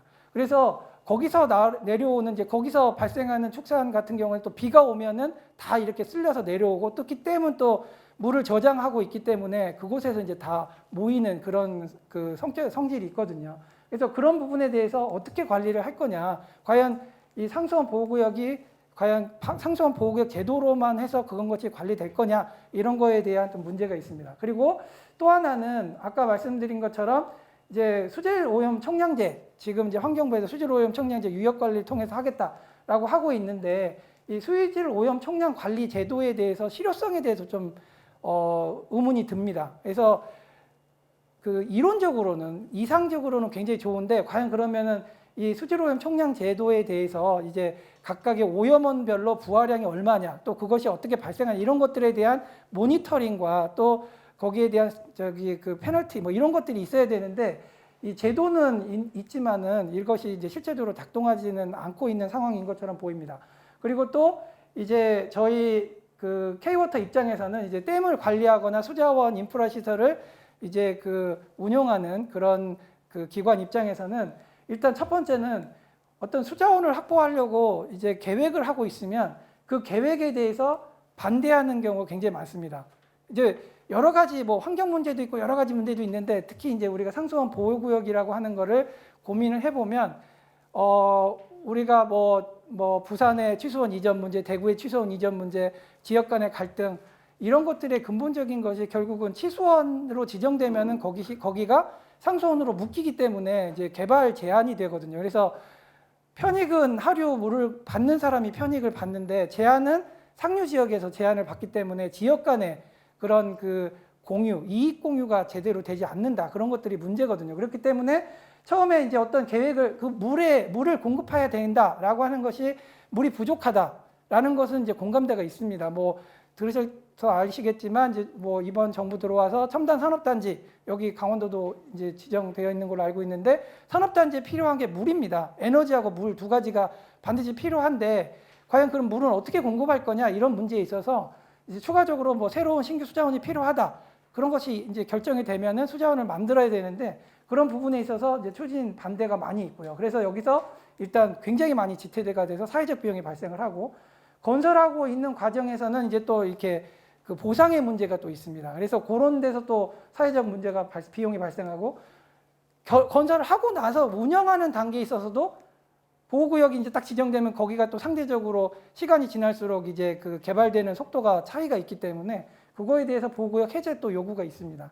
그래서 저희 그 댐을 운영하는 저희 K워터 입장에서는 결국은 수자원 확보에 대해서 사회적 비용이 굉장히 증가하고 있다. 실제로 뭐 돈을 들이거나 뭐 이렇게 하진 않지만 우리나라 전체적으로 보면은 이런 것들이 굉장히 큰 사회적 비용이다라고 보입니다. 또 하나는 이제 여기 그 수도법의 8조에 보면은 상수원 보호구역에 대해서 수질 관리 계획을 세우도록 되어 있습니다. 근데 이게 실은 이제 이 수립 지침이 15년 제정되고 개정이 됐는데, 이 목적은 이제 상수원 보호구역을 잘 관리해보자 해서 이제 그 환경부가 이렇게 그 지침을 마련해서 한 건데, 5년마다 이제 계획을 세우도록 되어 있는데요. 저희 K워터가 그동안은 여기 이 상수원 수질 관리 계획에 참여를 못하고 있었습니다. 그런데 이제 댐 관리자고 또 그 통합 물 관리 일원화가 되면서 이제 수량 수질이 통합돼서 이제 같이 관리해야 된다라는 그런 그 취지가 있었기 때문에 저희 K워터에게 이제 이런 상수원 수질 관리할 때 이제 기술적 사안에 대해 저희가 뭐 가서 뭐 뭔가를 하는 게 아니고, 이런 것들에 대해서 기술적 사안을 검토를 해주도록 이렇게 해서 참여하는 형태로 이제 저희가 지원을 하고 있습니다. 그래서 이거를 이 그 계획 수립을 할 때 저희가 이제 참여를 해서 들어보면 이게 굉장히 상수원 수질관리 계획 자체가 굉장히 이것도 말 그대로 그냥 약간은 형식적인 그런 상황에 불과하다라는 것을 말씀을 드리고 싶고, 그래서 이런 것들이 이제 상수원 관리 평가 제도고 이렇게 대상이 이렇게 있긴 하지만 상수원 구역 관리 평가에 대한 그 발표라든지 이런 것들은 뭐 의무가 아닙니다. 그렇기 때문에 이런 거를 좀 더 의무화 시키면 상수원 관리도 조금 더 어떻게 관리가 되고 있고 어떤 방향으로 가고 있는지를 조금 더 일반 국민이라든지 이런 분들이 알 수가 있어서 그거에 대한 어떤 상수원 보호구역 제도에 대한 방향을 잡기가 굉장히 참고사항이 될 수 있는데, 이런 것들이 이제 공표가 의무사항이 아니기 때문에 이런 게 좀 한계가 있다 말씀을 드리고, 해외에서는 상수원 보호구역을 하기 위해서 우리나라는 이제 앞에서 그 최재형 교수님 말씀하셨듯이 강력한 행위 규제가 주요되어 있는데, 이게 유럽의 이제 상수원 보호구역의 그 여러 가지 그 규제 상황인데, 유럽들은 보면은 뭐 저는 이제 소프트와 하드로 나눴는데, 하드는 행위 규제, 강력한 행위 규제지만은 소프트는 말 그대로 그냥 지역 지자체라든지 이런 쪽에 맡겨주는 그런 그 규제가 같이 되고 있다는 상황입니다. 그래서 뭐 이거 지표수 같은 경우에도 당연히 이제 이렇게 그 행위 규제 같은 것도 굉장히 많이 있지만은 실제로 뭐 이렇게 시민 의식 고양이라든지 고취라든지 이런 쪽으로도 그 상수원 보호구역을 관리하는 방법을 쓰고 있다라는 것이고, 그 다음에 이제 비용 같은 경우에도 이제 뭐 여러 가지 기준에 의해서 이렇게 하고 있는데, 제일 중요한 거는 오염원이나 보호구역 중에 뭐가 먼저 설치되어 있는가, 그거에 따라서 이제 비용을 누가 부담할 것인가 이런 거를 할 수가 이제 정하고 있다라는 것이고요. 제가 또 하나 여기서 이제 상수원 보호구역을 저희가 그 댐 관리자로서 고민하는 것 중에 하나는, 많은 부분이 댐이 규제되어 있다 보니까 이쪽 그 댐의 그 친수 또는 이런 그 수변 이런 것들이 굉장히 좋고 한데, 이런 것들을 좀 같이 좀 활용해 보자 이런 쪽에 생각을 많이 갖고 있습니다. 그럼에도 불구하고 상수원 보호구역에 이제 묶여 있기 때문에 그런 것들을 그냥 주변에서 보고 그냥 끝나는 그런 상황이 있어서, 일단 다목적 댐의 좀 레크레이션 기능에 대해서 좀 더 좀 같이 고민을 해보고 이런 것들을 좀 같이 활성화시키면 지역 경제에도 좀 같은 그 효과가 발생하지 않을까 이런 생각을 하고 있고, 이거는 이제 설문조사를 해보니까 댐에 대해서 가장 중요한 요소는 아름다운 수변 공간이다 이런 게 이제 제일 컸고요. 그리고 댐 레크레이션 기능 필요하냐 했을 때 필요하다고 하는 분들이 이제 전국 설문이었는데 50% 정도 됐습니다. 미국 같은 경우에는 댐 주변 지역에 이렇게 콘도라든지 뭐 쇼핑이라든지 레포트라든지 이런 걸 통해 가지고 지역이 같이 활성화되고 성장하는 그런 정책을 활용하고 있고요. 미국 같은 경우에도 댐 자체에 이렇게 관광열차라든지 이런 것들을 이렇게 같이 이렇게 여기 요 부분이 이제 관광열차 부분이긴 한데, 이런 것들을 같이 해서 이제 댐체 자체도 이제 지역 활성화, 관광자원 활성화로 활용하고 있습니다. 이건 뭐 우리나라의 KDI 편익 상황에서도 댐이라고 하는 것에 레크레이션 편익이라고 하는 게 있습니다. 근데 요게 이제 예전에 이 자료인데, 최근에는 여기에 동그라미가 아니고 세모로 이렇게 바뀌었는데, 세모와 동그라미는 반드시 포함된다. 세모는 그때 가서 포함된다. 이런 차이입니다. 어쨌든 레크레이션이라고 하는 게 있다라고 하는 것이고, 제가 좀 결론적으로 첫 번째로는 결론을 말씀드리면은 상수원 보호구역 제도를 운영할 때 있어서 조금 더 그냥 막연히 상수원 보호구역을 통해 가지고 뭐 수질을 좀 개선하고 있습니다 이런 것보다는 목표를 좀 명확했으면 좋겠다. 그러니까는 그 목표를 달성한다. 그러면 그 달성한 이상의 것에 대해서는 조금 더 이제 지역에서 좀 관리할 수 있도록 그렇게 그 제도를 좀 완화시키거나 좀 변경시켜주면 어떨까라는 생각을 하고 있습니다. 그래서 어떤 조치 수단보다는 우리는 지금 행위 규제라고 하는 어떤 규제 중심의 그쪽, 그러니까는 목적보다는 수단에 좀 많이 가 있는 것 같습니다. 그래서 이런 조치 수단을 막 어떻게 하면 조치를 할 건가, 이거보다는 우리가 수질 관리가 목표면 과연 수질 관리 목표를 어떻게 달성할 거냐, 그러니까 그 목표가 이 달성하는 목표 자체가 적절하냐 이거를 좀 먼저 고민을 해보고, 그러면 이 목표를 달성하기 위해서 어떤 방법들이 있느냐, 이 지역마다 어떤 방법들이 이 목표를 달성하기 위해서 조금 더 좋은 방법이냐, 이런 것들을 고민을 해야 되는 상황이 아닐까. 그래서 그냥 막연히 규제 이렇게 하고 그냥 다 안 돼 이런 것보다는 이 그 수질 목표를 어떻게 달성할 거냐, 이런 조금 더 목표에 초점을 두면 좋겠다라는 것을 좀 개선 방안을 말씀드리고 싶고, 두 번째로는 상수원보호구역의 관리 주체를 조금 더 명확하게 해주면 좋겠다. 그래서 지금 이제 만약에 지자체가 정말 관리를 하도록 되어 있습니다. 지금은 지자체가 관리하도록 되어 있는데, 이게 이제 지자체장의 어떤 니즈에 따라서 관리가 잘 되는 지역도 있고 안 되는 지역도 있다 보니까 이게 조금 더 강화해서 지자체에서 좀 상수원 보호구역을 관리하는 그런 조직이라든지 이런 거 조금 더 신설하는 게 어떨까라는 생각이 들고, 첫 번째는 아니면 어떤 진짜 이거 관리만을 위한 어떤 관리청을 좀 하나 만들어서 관리를 해보자. 아니면 뭐 저희 댐 관리자가 아마 이제 아까 그림에도 있듯이 이거 댐이 대부분 상수원 보호가 묶여 있기 때문에 댐 관리자에게 좀 위탁을 하거나 이렇게 해서 좀 관리를 해보는, 적절하게 관리해보는 방안이 어떨까라고 좀 하나 의견을 드리고요. 두 번째로는 아까 말씀드린 대로 관리평가제도도 좀 합리적으로 바꾸자. 지금 유명무실한데 이거를 조금 지자체가 이제 인센티브가 없기 때문에 이거 대충 하는 경향도 있기 때문에 이걸 평가를 하고 나서 상수원보호구역을 관리한 지자체에 대해서는 조금 더 인센티브를 주자. 자율적인 어떤 그런 관리 책임을 준다거나 뭐 이런 그런 인센티브 같은 것들을 좀 주는 방안이 어떨까라고 생각이 좀 들고, 그러면 조금 더 자발적으로 이게 그 상수원보호구역을 지자체에서 좀 지역에서 잘 관리할 수 있지 않을까라는 생각이 들고, 세 번째로는 아까 이제 설명드린 대로 댐이라고 하는 것 자체가 지금은 이제 굉장히 강하게 묶여 있고 많이 좀 풀려 있습니다. 풀렸습니다. 예전에 비하면 좀 많이 풀린 상황이긴 한데, 그럼에도 불구하고 조금 더 지역 쪽에 맞춘 댐 관리가 필요하지 않느냐 이런 생각이 듭니다. 그래서 이제 저희 K워터가 이제 저희가 이제 경영 방침을 새로 시행을 했습니다. 시행을 하면서 이전과 달라졌던 게 이제 여기 협력 중심의 가치 창출이라는 것을 이제 명확하게 세웠습니다. 이 말은 뭐냐면 그동안의 수자원 관리는 어쨌든 전국적으로 물이 필요하다 뭐 이런 관리 방향이었다면, 이제는 댐이 있는 사이트들의 지역의 발전, 지역과 함께 가는 그런 발전, 또 이제 뭐 아까 말씀드린 대로 새로운 수자원이 있으면 그 신규 수자원을 좀 확보하고 댐 건설이 필요한데, 그때 그냥 뭐 물이 먼저다 이거보다는 이 수자원 계획을 할 때 과연 지역과 어떻게 지역 발전과 같이 연계를 할 것인가, 이거를 같이 묶어서 가자라고 하는 그 방향을 새롭게 잡고 지금 이제 과거의 어떤 수자원 정책에서 좀 많이 틀었습니다. 그래서 저희가 좀 지역과 같이 하는 그런 쪽으로 활성화하고자 지금 이제 방향을 잡고 지금 이제 새롭게 계획을 좀 세우고 있는데, 어쨌든 큰 틀에서 우리가 그 상수원 보호구에 묶여 있는 이런 댐에 대해서도 조금 지역 발전과 같이 지역의 어떤 토지 이용, 용도 계획 이런 것들과 같이 매칭을 해서 조금 상수원 보호구역 제도도 조금 더 완화시키고 좀 같이 관리해가는 그런 방향이 어떨까, 또 그런 쪽으로 좀 그 필요하지 않나 이렇게 제가 제시하고 싶습니다. 예, 이상으로 발표를 마치도록 하겠습니다. 감사합니다. 고맙습니다. 예, 안녕하십니까.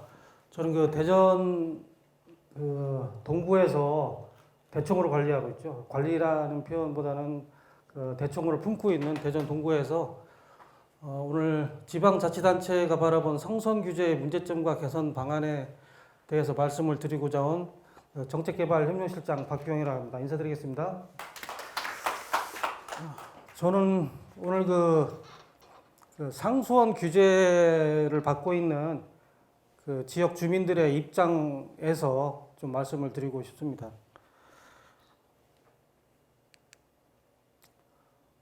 상수원 보호구역 현황부터 규제 개선 필요성 순으로 이렇게 좀 말씀을 드릴게요. 이제 대청호는 호수는 대전, 동구, 대덕구, 충북, 청주, 보은, 옥천군에 걸쳐져 있습니다. 1980년도에 대청댐 건설로 조성된 인공 호수고요. 현재 약 350만 명 정도의 인구에게 급수를 담당하고 있는 성수원입니다. 대청호는 상수원 보호구역인데요. 그 중에 그 대전 동구가 상수원 보호구역 면적이 한 34%를 차지하고 있습니다. 물론 청주가 한 53%를 차지하고 있는데, 현재 이러한 상수원 보호구역으로 인해서 지역 주민들이 많은 고통을 저희에게 호소하고 있는 상황입니다.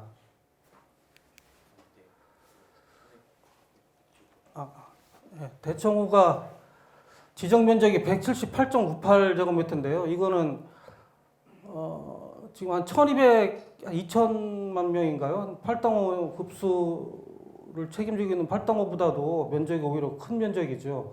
전국에서 면적은 제일 크고 그 동구만의 상수원보호구역 면적만으로도 전국 4번째 크기입니다.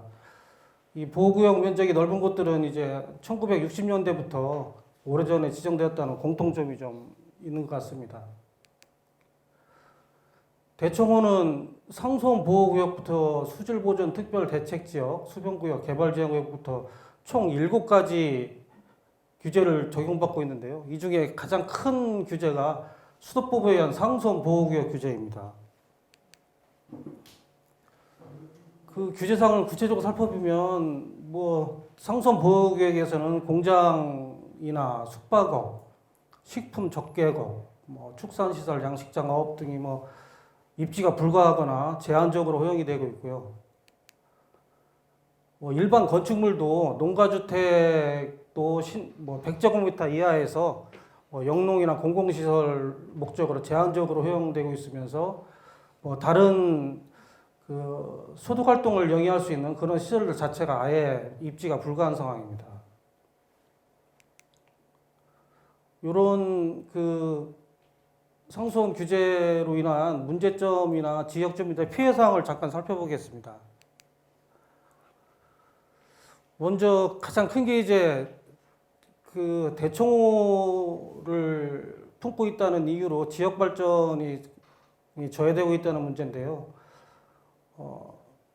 동구의 면적이 136제곱킬로미터인데 그 중에 상수원 보호구역이 절반을 차지하고 있습니다. 특히 그 대청동이라는 지역은 해당 동 면적의 거의 전부죠. 97%가 상수원 보호구역으로 규제를 받고 있는 상황입니다. 이런 규제로 인해서인지 아니면 그냥 시대적인 흐름 때문인지 대청동 주민들의 인구가 2002년도에 3,400명 정도가 있었는데 현재는 2,200명으로 한 35%가량 감소를 했고요. 지금 동 지역으로만 따지면 인구 소멸 지역에 해당되고 있습니다. 그래서 저희가 그 대전 세종발전연구원을 통해서 2011년도에 대청호 유역 친환경 공도발전 방향이라는 연구를 좀 해봤는데요. 당시에 그 기준으로 해가지고 대청호로 인해 그 지역에서 입고 있는 피해 규모가 어느 정도인지 살펴봤습니다. 수몰로 인해서 농업소득도 당연히 감소를 할 테고 임업소득이나 골재 채취권 등도 당연히 감소를 할 테고요. 또 그 호수로 인해서 기상변화로 인한 농업소득 감소, 또 주민들의 건강 피해, 또 단절된 교통시설로 인한 어떤 교통 피해 등을 합쳐보면 연간 한 100억 정도가 동구에서만 피해가 일어나고 그 43년 전 댐 건설 이후로 따져보면은 동구 지역에만 한 4,300억 원 이상이 피해를 보고 있다는 연구 결과가 있었습니다.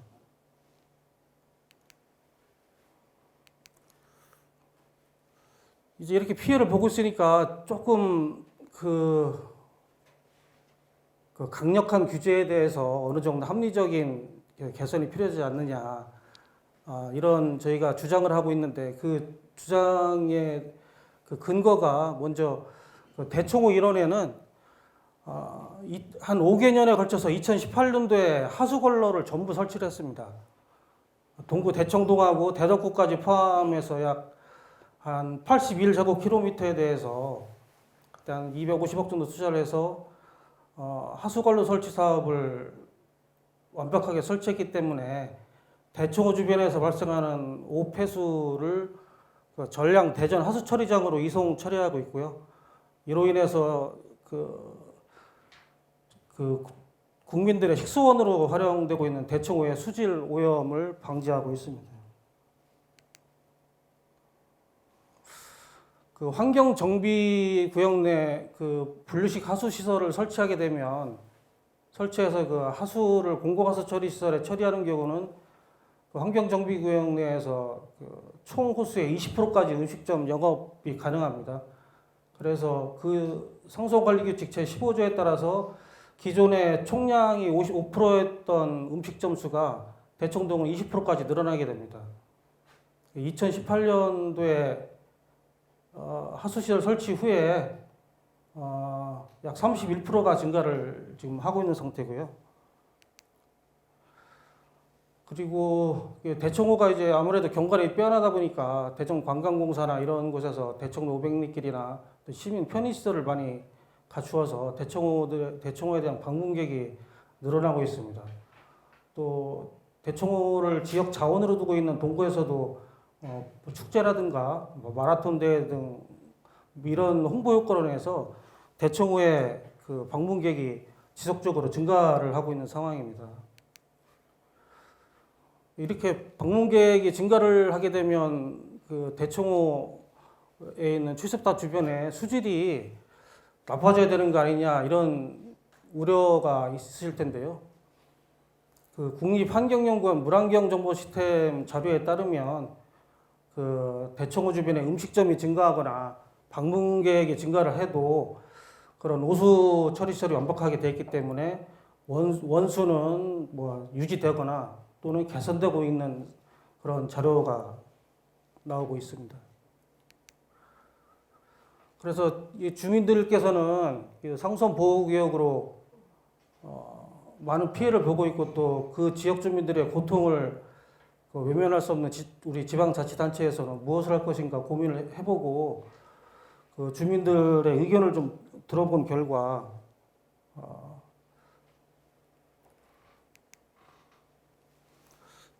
규제를 좀 개선을 해달라라는 목소리가 상당히 끊이지 않고 있습니다. 그 대청동 주민들은 뭐 43년간 헌법에서 보장하는 평등권이라든지 직업 선택의 자유, 재산권을 심각하게 침해받고 있다고 지금 주장을 하고 있고요. 그래서 그 현 상수원 보호구역 제도 내에서도 일정 부분 지역 주민들께서 경제 활동을 할 수 있도록 규제 개선이 반드시 필요하다는 입장이십니다. 또 전국 상수원 보호구역 중에서 대청호가 그 면적이 가장 넓습니다. 오히려 2,300만 팔당구보다 상수원 구역이 넓은 것은 뭐 때문인지 모르겠지만 저희들도 이해가 가지 않는 부분이고요. 이렇게 지나치게 강한 규제 때문에 식당을 하시던 분들께서 현재 그 100제곱미터 이내로만 허용을 하고 있는데 이렇기 때문에 주민들이 이제 법을 교묘하게 빠져나가시기 위해서 편법을 쓰시거나 불법을 조정하는 상황이 반복적으로 일어나고 있습니다. 그래서 그 주민들의 그 요구사항을 저희가 받아들여서 환경정비구역 내 음식점 면적을 좀 확대해달라는 개선 과제를 추진하고 있습니다. 원칙적으로 음식점 입지가 불가능하지만 현재 그 환경정비구역 내 기존 공장주택을 원 거주민께서 100제곱미터 이내로 음식점으로 증축 및 용도 변경이 가능한 상황입니다. 그러나 100제곱미터라는 것은 30평인데요. 가정주택도 아니고 그 영업공간으로 쓰이는 면적이 30제곱미터라고 하면 뭐 조리실이나 화장실 이런 부분을 빼고 나면 사실상 그 영업공간으로 활용할 수 있는 부분이 많지가 않습니다. 그래서 그 불법행위가 계속 일어나고 있는 상황이고 저희는 또 현행 규제 법상에서는 단속을 할 수밖에 없는 입장이고 처벌을 또 해야 되고 그러면은 계속 이 고질적으로 민원이 이렇게 발생되고 저희 행정기관과 주민 간 갈등이 계속 증폭되고 있는 상황입니다. 그래서 저희는 지금도 이제 면적까지는 허용을 하고 있기 때문에 그 면적을 조금만 더 늘려달라. 100제곱미터에서 조금 더 늘려서 200제곱미터까지 좀 늘려줘서 과도한 규제로 발생하는 것도 고질적인 갈등을 해소하고 주민의 재산권 행사를 좀 보장해달라 이렇게 과제를 추진하고 있습니다. 또 두 번째로 저희가 추진하고 있는 그 규제 개선 과제는 환경정비구역 내 민박시설을 허용해달라는 것입니다. 대청동은 이미 그 후손들이 다 떠났기 때문에 거의 노인층으로 인구가 구성이 되어 있고요. 주민의 약 40%가 노인 인구입니다. 그래서 농업소득이나 그 토속음식을 파는 음식점에 경제활동을 하기가 좀 어려운 상황입니다. 그래서 저희가 그 지역 주민들과 협의를 해서 그 규제 개선 추진 과제로 선정한 게 기존 주택에 빈방이 있으면 그 빈방을 활용해서 민박업을 통해서 좀 소득을 창출하자 이런 내용으로 추진 과제를 추진하고 있습니다. 그리고 환경정비구역 내 음식점 영업은 가능한데 지금 현재 음식점보다 우수 발생량이 비교적 낮은 민박시설은 허용을 하지 않고 있습니다. 표에서 보시듯이 우수 발생량이 농어촌 민박시설은 140인데 중식은 550까지 되고요. 그래서 이에 대한 불합리한 제도를 좀 개선해달라 이런 상황입니다. 그래서 저희가 지금 요구하는 사항은 그 상수원 관리규칙 제 15조를 개정을 해서 환경정비구역에서 기존 주택이나 공장의 증축 및 용도 변경 가능 범위에 민박시설도 좀 포함해달라 이런 사항을 지금 추진 과제로 선정해서 지속적으로 지금 건의를 하고 있는 상황입니다. 뭐 제가 이렇게 짧게 말씀을 드렸지만 저희가 뭐 상수원을 깨끗이 보존하는 것은 국민 모두의 아마 의무이고 책임일 것입니다. 그러나 그 상수원 규제로 피해를 보고 있는 그 지역의 주민들의 애환도 같이 보듬어야 된다고 생각합니다. 그리고 그 아주 오래전에 과학적이지 않은 방법으로 설정된 상수원 보호구역에 대한 어떤 과도한 규제는 이제는 좀 조금이나마 개선이 돼야 될 때라고 이렇게 말씀을 드리면서 오늘 제 발표를 마치겠습니다. 감사합니다. 우선 먼저 우리 하상준 국무조정실 전 거버넌스 과장님이셨는데 이런 사례들 좀 보시기도 했을 텐데 좀 어렵다는 말씀 사전에도 많이 얘기를 나눴어요. 그래서 하상준 전 과장님께서 어떤 생각을 가지고 계신지 한번 토론을 들어보도록 하겠습니다. 예, 저 하상준입니다. 오늘 발표 아주 잘 들었고요. 그 상수원 보호 구역에 대한 좀 알 수 있는 기회였던 것 같습니다. 일단 뭐 상수원 보호 구역 규제와 관련돼서는 굉장히 오랫동안 많은 시간이 흘렀기 때문에 흐른 시간과 또 변화된 현실에 맞게 재정비돼야 될 필요성이 있는 것 같습니다. 그것과 관련돼서는 과연 어떤 문제들이 지금 현실적으로 발생되고 있는지에 대해서 좀 명확하게 좀 봐야 될 필요가 있을 것 같은데요. 오늘 대전시에서 이제 그런 사례들을 갖고서 얘기를 해주니까 좀 더 현장의 상황들을 더 잘 이해할 수 있었던 것 같습니다. 근데 이게 이 규제를 해제한다라는 게 상당히 좀 어려운 과제들이잖아요. 이게 담당 부처가 환경부라고 하더라도 이제 이 법령 개정을 하게 되면 정부 부처 의견들을 이제 전체적으로 다 듣게 되는데 이게 다른 규제 법과 관련된 부처들의 이 형평성 문제가 제기가 될 수 있는 사안이다라는 생각이 좀 들었습니다. 그래서 이게 환경부에서는 이런 현실적인 문제들에 대해서 인지하고 있고 이것에 대한 해결책들을 하고자 하는 그런 어떤 마음이 있다고 하더라도 다른 부처의 반대라든지 이런 것에 있어서 이게 좀 넘기가 어려울 수도 있는 과제가 될 수 있겠구나라는 좀 생각이 들었고요. 그래서 이 현실적인 문제들을 좀 더 아주 명확하게 좀 정리하고 그리고 구체화하는 것들이 이후에 국회라든지 아니면 각 부처별로 의견 들을 때 좀 필요한 데이터들 또 자료들이 될 수 있겠다라는 생각이 좀 들었습니다. 또한 측면에서 이제 그 이 규제에 대해서 이제 그 방향 전환을 이제 교수님께서 말씀해 주셨는데요. 들으면서 또 이제 좀 들었던 생각은 이게 이제 평가 기반으로 갔을 때 사실 소규모 현실적으로는 뭐 식당이라든지 민박이라든지 이런 소규모에 대한 그 재산권 행사에 대한 부분들인데 이 부분을 뭐 환경 영향 평가라든지 이런 부분으로 가게 되면은 또 다른 어떤 비용의 발생이라든지 이런 부분으로 조금 현실적으로 어려운 부분들도 발생되지 않을까라는 좀 우려도 좀 들었고요. 그리고 K-워터에서는 그 지역 상생, 지역 활성화라는 어떤 방향을 좀 제시를 해 주었지만 이제 그 내용이 없으니까요. 이게 어떤 방식으로 그 규제와 그 규제를 좀 어느 정도 유지시키면서 지역 상생 발전 이것을 하겠다는 것인지 이게 좀 와닿지가 않는 얘기들이었기 때문에 이 부분에 대해서 조금 더 보완이 되면 좋겠다라는 생각을 했습니다.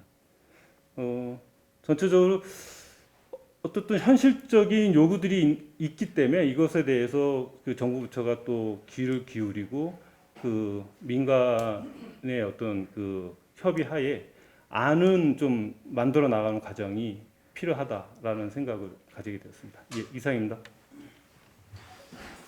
예, 하여튼 다양한 규제가 있는 가운데 그 규제 부서 간 형평성 문제하고 또 새로운 평가 기법이 필요하기는 하긴 합니다만 그 과정에서 발생하는 비용과 효율성에 대한 것을 따져볼 필요가 있겠다는 거하고 지역 상생에 대한 구체적 청사진이 좀 필요하다는 말씀을 해주셨습니다. 안녕하세요. 저는 한강경대 저 이정수입니다.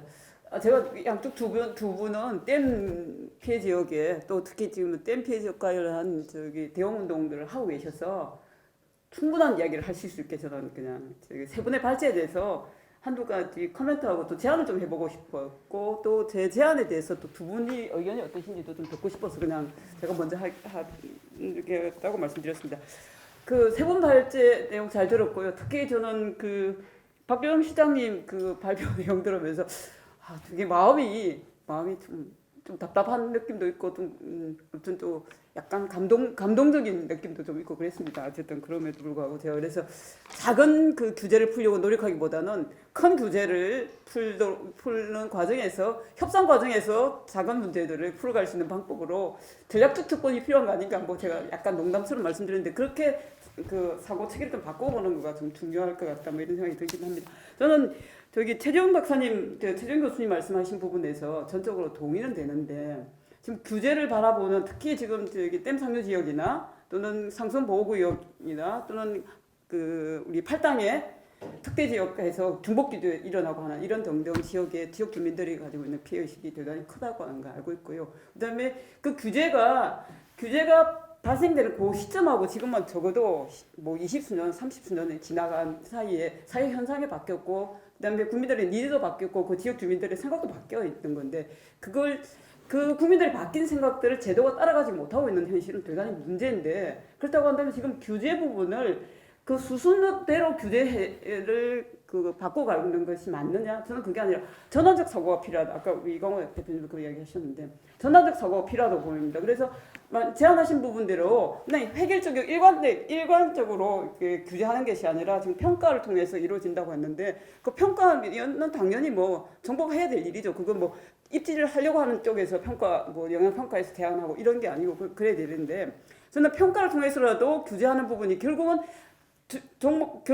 그 입지 규제나 그다음에 업종 규제로 가게 될 거라는 거죠. 그 평가라고 하는 거게 저는 그거보다는 각각 개별 평가를 통해서 그 규제가 결과 중심적이고 미션 중심적으로 규제하는 게 맞다는 거예요. 그 각각의 행위나 각각의 그 업종이나 이런 것들에 대한 평가를 통해서 여기서 배출되는 그 수질 오염 요소 부분을 우리가 목표하고 있는 그 수준에 맞춰 갈 수 있도록 그 행위 대상자가 강력한 자기 책임하에서 관리될 수 있도록 규제하는 거가 맞다는 거죠. 그래서 지금 방식에 지금 환경부가 조금 더 선도적으로 뭔가 바꿔가려고 하지만 그게 지금 상대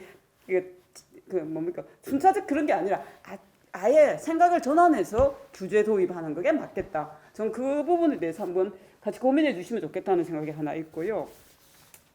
그다음에 수정공사의 그 유명한 팀장님 박사님 제안하신 부분은 수성공사 가지고 있는 그 뭐 고민을 상당히 많이 읽게 됩니다. 그건 뭔가 하면 결국은 예전에는 뭐 우리가 수량 수질 구분돼서 환경부하고 국토부가 관할 부서가 달랐고 특히 수성공사가 우리 국민들이 이제 먹는 물 광역 상수이긴 합니다만 댐수를 공급하는 공급자 입장이고 공급자 입장이도 하면서 또 한편으로는 수용가들에게 직접적인 물을 제공한다는 거죠. 그렇다고 하면 자기 제품에 대한 책임을 져야 되는 거잖아요. 그 책임을 직접적으로 관할할 수 없다는 어려움이라고 하는 것은 이해가 됩니다.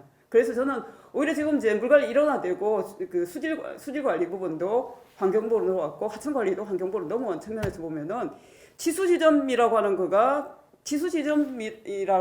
그게 하류에 있던 상류에 있던 물의 흐름이라고 하는 게 상류부터 아래로 쭉 내려가는 일관된 구조 속에 있다고 한다면 그게 구분되어서 지자체가 관리하는 거가 조금 어렵다고 한다면 하천 관리라고 하는 큰 측면에서 이 문제를 바라보고 접근해 가는 게 맞지 않을까 하는 제안을 하나 드려봅니다. 그래서 이게 뭐 수장공사 좋아라 그런 뜻으로 말씀드리는 게 아니라 전체적인 맥락 속에서 그걸 접근해보고 바라보는 평가도 해보고 규정해 가는 거가 필요하지 않느냐 뭐 그런 말씀드리고요. 아까 뭐 박경 시장님에 대해서는 제가 처음에 약간 농담 삼아 말씀드린 걸로 대처하겠습니다. 고맙습니다. 농담으로 받아들이겠습니다. 이게 사실 또 여기서 바라보는 시각도 있겠지만 그 해당 유역에서 활동가들 시각이 또 되게 중요하잖아요. 그래서 말씀드리겠고요. 새로운 평가 기법이 애매해요. 사실 이게 지금 상수원 보호구역 법이잖아요. 법에 딱 명시가 돼 있거든요. 100이냐 200이냐 된다 안 된다가 있어서 이 평가 기법 도입될 때 이게 정말 객관화시킬 수가 있겠냐라는 좀 어려움은 있습니다. 이 부분은 이따 또 교수님께서 한 말씀 해주셨으면 좋겠고요. 자, 그러면 지금 이제 그 상수원 규제 지역에 사시는 분도 계시고 또 댐 지역의 여러 피해를 좀 보면서 개선 대책을 세우시는 두 분 말씀 들어보도록 하겠습니다. 우선 우리 박일선 대표님 한 말씀 해주시죠. 저는 이 기분이 별로 이렇게 말을 못하고 싶지 않은 솔직한 감정. 이게 세 분 분이 발제가 잘못됐다는 게 아니고 비슷한 얘기를 우리 굉장히 오래 하잖아요. 근데 뭐가 진전이 됐냐? 진전이 안 된 건 없죠. 조금씩은 나아지고 있는데 피해는 지금 당장 당하고 있는 거죠. 수십 년 전부터. 근데 제도를 개선해야 된다, 바뀌어야 된다는 얘기는 또 수십 년째 가고 있고 실제는 그걸 못 따라가고 있는 거예요. 그러니까 이런 그 현실적인 피해와 제도 개선이 못 따라가고 있는 거에 대한 이 무력감. 그러면서 또 시민운동이나 주민운동은 너무 또 그 자기 이익적으로 가고 시민운동은 또 전반적으로 약화되고 이런 거에 대한 그 무력감 또 그러면서 이거 뭐 또 떠들어봐야 무슨 소용이 있나 뭐 이런 생각도 듭니다. 좌우당간 토론자로 나왔기 때문에 몇 말씀 보태겠습니다. 다들 아시는 것처럼 최근에 김영환 지사께서 뭐 중부내륙특별법이다 그래서 그 추진운동을 충북도에서 이제 산지 개발하고 호수 개발을 좀 하겠다 그런 내용을 반영해서 충북에서는 크게 운동이 벌어지고 있고요. 또 한 측면 대청호 내에 뭐 대전에 있는 섬을 갖고 충북 랜드마크로 만들겠다고 그러셔서 굉장히 우스운 일이 최근에 양 지역사에 좀 발생되고 있어요. 그리고 이제 대청호에 뭐 케이블카를 만들겠다, 무인도에다가 그 영빈관을 짓겠다, 또 유람선 띄우는 문제 이런 게 나오는데 이게 이제 그 청주 대전권의 환경단체가 이거 되게 거세게 좀 그 반발하고 비판하고 있는 상황이에요. 근데 제가 아주 오래전에 그 미국하고 일본 가서 굉장히 놀랐어요. 그 산지 활용이나 댐 호수 활용 보니까 굉장히 많이 개발을 하고 있는 거예요, 이미. 그게 뭐 아마 30년 전 얘기예요. 제가 30년 전에 다녀왔으니까. 근데 우리의 현실은 여전히 우리의 제도는 70년대, 80년대에서 근본적인 틀은 변화가 없다. 아주 조그만 것만 이제 이렇게 떡 하나 줘도 바뀌고. 그러니까 이제 이 봉건적인 또 전근대적인 이 법제화, 법적인 근거가 계속 있는 상태에서 이걸 어떻게 돌파해야 될까 이런 이제 좀 그런 생각을 해봤는데 이 춘천부 프로그램 전체적으로 이제 이게 끝나는 거니까요. 포함해서 오면은 당사자 행정기관이 일단 99% 없어요. 1% 정도 포함돼서 이렇게 하는 것 같은데 우리끼리 하다 우리끼리 이제 만세 부르고 가고 혼자 아까도 곰곰하게 생각해봤어요. 이 포럼에서만이라도 거버넌스 포럼이 돼야 되는데 포럼에서도 그게 구축이 안 되는 거예요. 그래서 이게 앞으로 이제 운영진에 대한 제가 이제 요청일 수도 있고, 적어도 국회의원 비서관, 보좌관이라도 발제나 이 토론자로 좀 참석하면 공무원 매칭 좀 와서 끼어 들어오겠다 이런 좀 생각을 했어요. 그래서 앞으로 포럼을 내년이나 조직할 때 어떻든 법을 위반하고 집행하는 재개정은 국회에서 하기 때문에 이 공무원과 국회 관련해서 들어올 수 있는 구조에 우리가 굉장히 매진해야 될 것 같아요. 그래서 우리가 굉장히 오랜 시간 얘기해왔던 것을 법제화시키는데 해당자들이 와야지 뭐가 될 거 아니에요. 그래서 누가 참여하느냐는 포럼의 내용과 질을 높이는 것과 직결되어 있다 이런 생각이 들어서 이번 이제 우리 토론의 주제를 좀 넘는 분위기로 요청을 좀 드리고요. 그리고 또 하나 저도 댐 상류 지역에 살고 규제를 받고 있는 지역에 살아요. 충주댐은 가장 규제가 적은 지역인데요. 교묘하게 저희들이 보기엔 교묘하게 환경부가 어떤 짓을 했냐면 자연생태도 1등급으로 다 지정했어요. 전부 다 일단 다 지정이야. 그래놓고 너희들이 관련 자치단체가 개발하고 싶으면 그때그때 보따리 싸고 와서 인사하면서 풀어달라고 사정하라. 이 구조를 중앙정부가 또 만들어. 그러니까 법이 아까 100평이 예를 들면 30평인 거 90평으로 늘려달라 이런 소박한 요구가 아니라 중앙부처는 확 때려서 그냥 확 묶어놓는 거예요. 이거 따라갈 수가 없어요. 피해자들이 개선하는 속도와 규제하려는 이 중앙정부에 이게 갈수록 벌어지는 거예요. 줄어드는 게 아니라 이걸 어떻게 극복할 거예요. 이런 수공업적인 방법으로는 절대 할 수 없다. 그래서 돌파하는 방법은 참여하는 구조 인원을 바꿔내는 거. 그때 뭐 국정감사나 그렇게 해갖고 이거 바꿔낼 거예요? 이게 굉장히 어려운 거예요. 이게 우리가 이런 포럼을 하면서 다른 지역 포럼도 있지만 구체적으로 제도 개선을 어떻게 할 수 있는 구조를 마련할 건가 이게 오히려 효율적이지 않을까 이런 생각도 들고요. 또 이제 하류 지역에서 환경단체들 오셨기 때문에 이 말씀만 드리고 끝낼게요. 지금 과학이 얼마나 많이 발전됐어요. 그럼 상수도 보고역에 유람선 다니는데 왜 오염이 돼요? 더 깨끗해지지 않아요? 폭기작용을 해줘서? 그걸 왜 반대합니까? 도와줘야 되는 거 아니에요? 하류 지역 환경운동 아니 그리고 사람이 많이 와서 환경오염이 된다? 이거 어떻게 그게 비례하지 않잖아요 이제.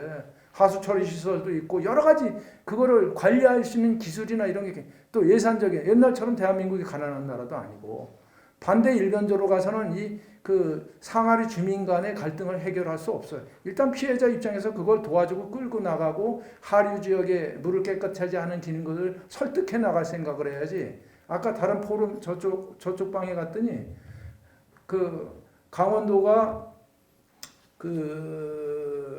먼저 선행적으로 물 더럽히는 걸 좀 개선하려는 노력을 하고 수리권 요구를 해라. 수리권 요구를 해갖고 불가능한 요구를 왜 하냐 이런 말씀들을 하셨죠. 그래서 저는 그게 굉장히 동의하기 어려웠어요. 저는 전혀 반대입니다. 여기까지만 말씀드릴게요. 예, 그게 좀 찜찜한 게 있었어요. 이게 오늘 이 자리에 환경부가 좀 와서 얘기를 듣기도 하고 또 국회 지금 국정감사 기간이잖아요. 국정감사 기간이라 오지 못한 한계가 있었는데 향후에 이 포럼에서 그치는 게 아니고 정책 반영 여부까지 또는 개정안까지 되게 되려면 국회의 관계자가 참여할 수 있도록 하는 거 춘천문 포럼에 전달하겠습니다. 이후에 또 해당 댐 권역에서 포럼 할 때도 그런 분들이 참여해서 포럼이나 토론의 실효성을 담보할 수 있도록 하겠다 말씀드리겠습니다. 하여튼 뭐 상하류 사람들 이견이 있을 수 있죠. 오늘 말씀 잘 드렸고요. 다음에 우리 전남댐 협회장님, 김광진 회장님 말씀해 주시죠. 전남댐에 대해서 또 모르시는 분들이 있으니까 잠깐 좀 소개를 하겠습니다. 우리 전남댐은 주암댐, 상사댐, 동복댐, 수어댐, 장흥댐 이렇게 5개의 댐으로 구성되어 있고요. 2개시 6개군 22개 읍면으로 되어 있습니다. 그래서 22개 읍면에는 20명에서 30명 정도 되는 댐 위원들이 있고요.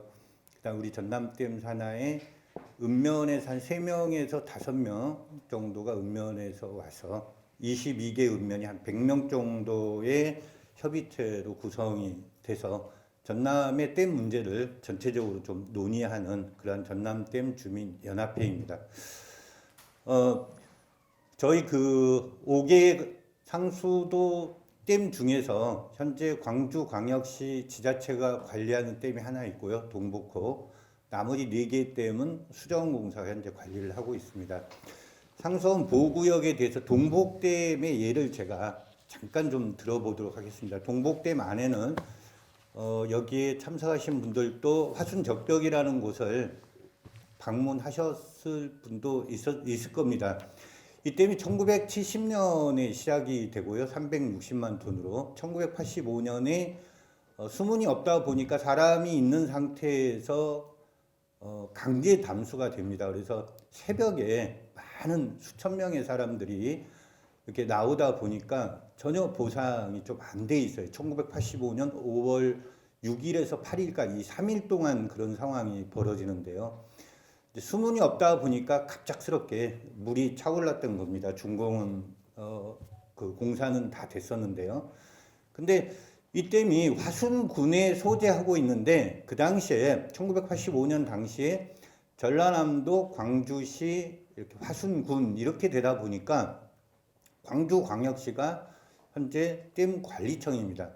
근데 지금 대략 그 보상이 안 된 토지가 주변에 임야라든지 뭐 밭이라든지 물속에 들어간 토지조차도 한 2만 평이 넘게 지금 보상이 좀 안 돼 있어요. 그래서 한 300만 평 정도가 주변에 좀 남아 있습니다. 근데 현재 지금 보게 되면 상수원 보호구역은 주민들도 모르는 사이에 1973년 5월 21일 날 12제곱킬로미터를 이 전라남도가 지정을 하게 됩니다. 근데 주민들의 어떤 동의도 없었고요. 그 다음에 절차도 없었고요.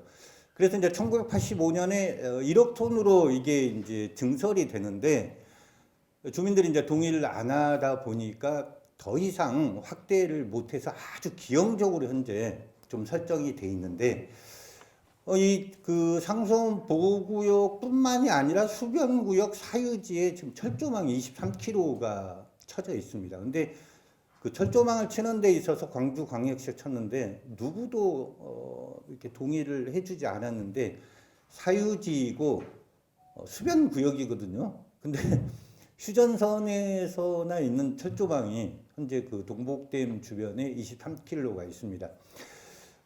지금 화순적벽은 상수원 보호구역 내에 있습니다.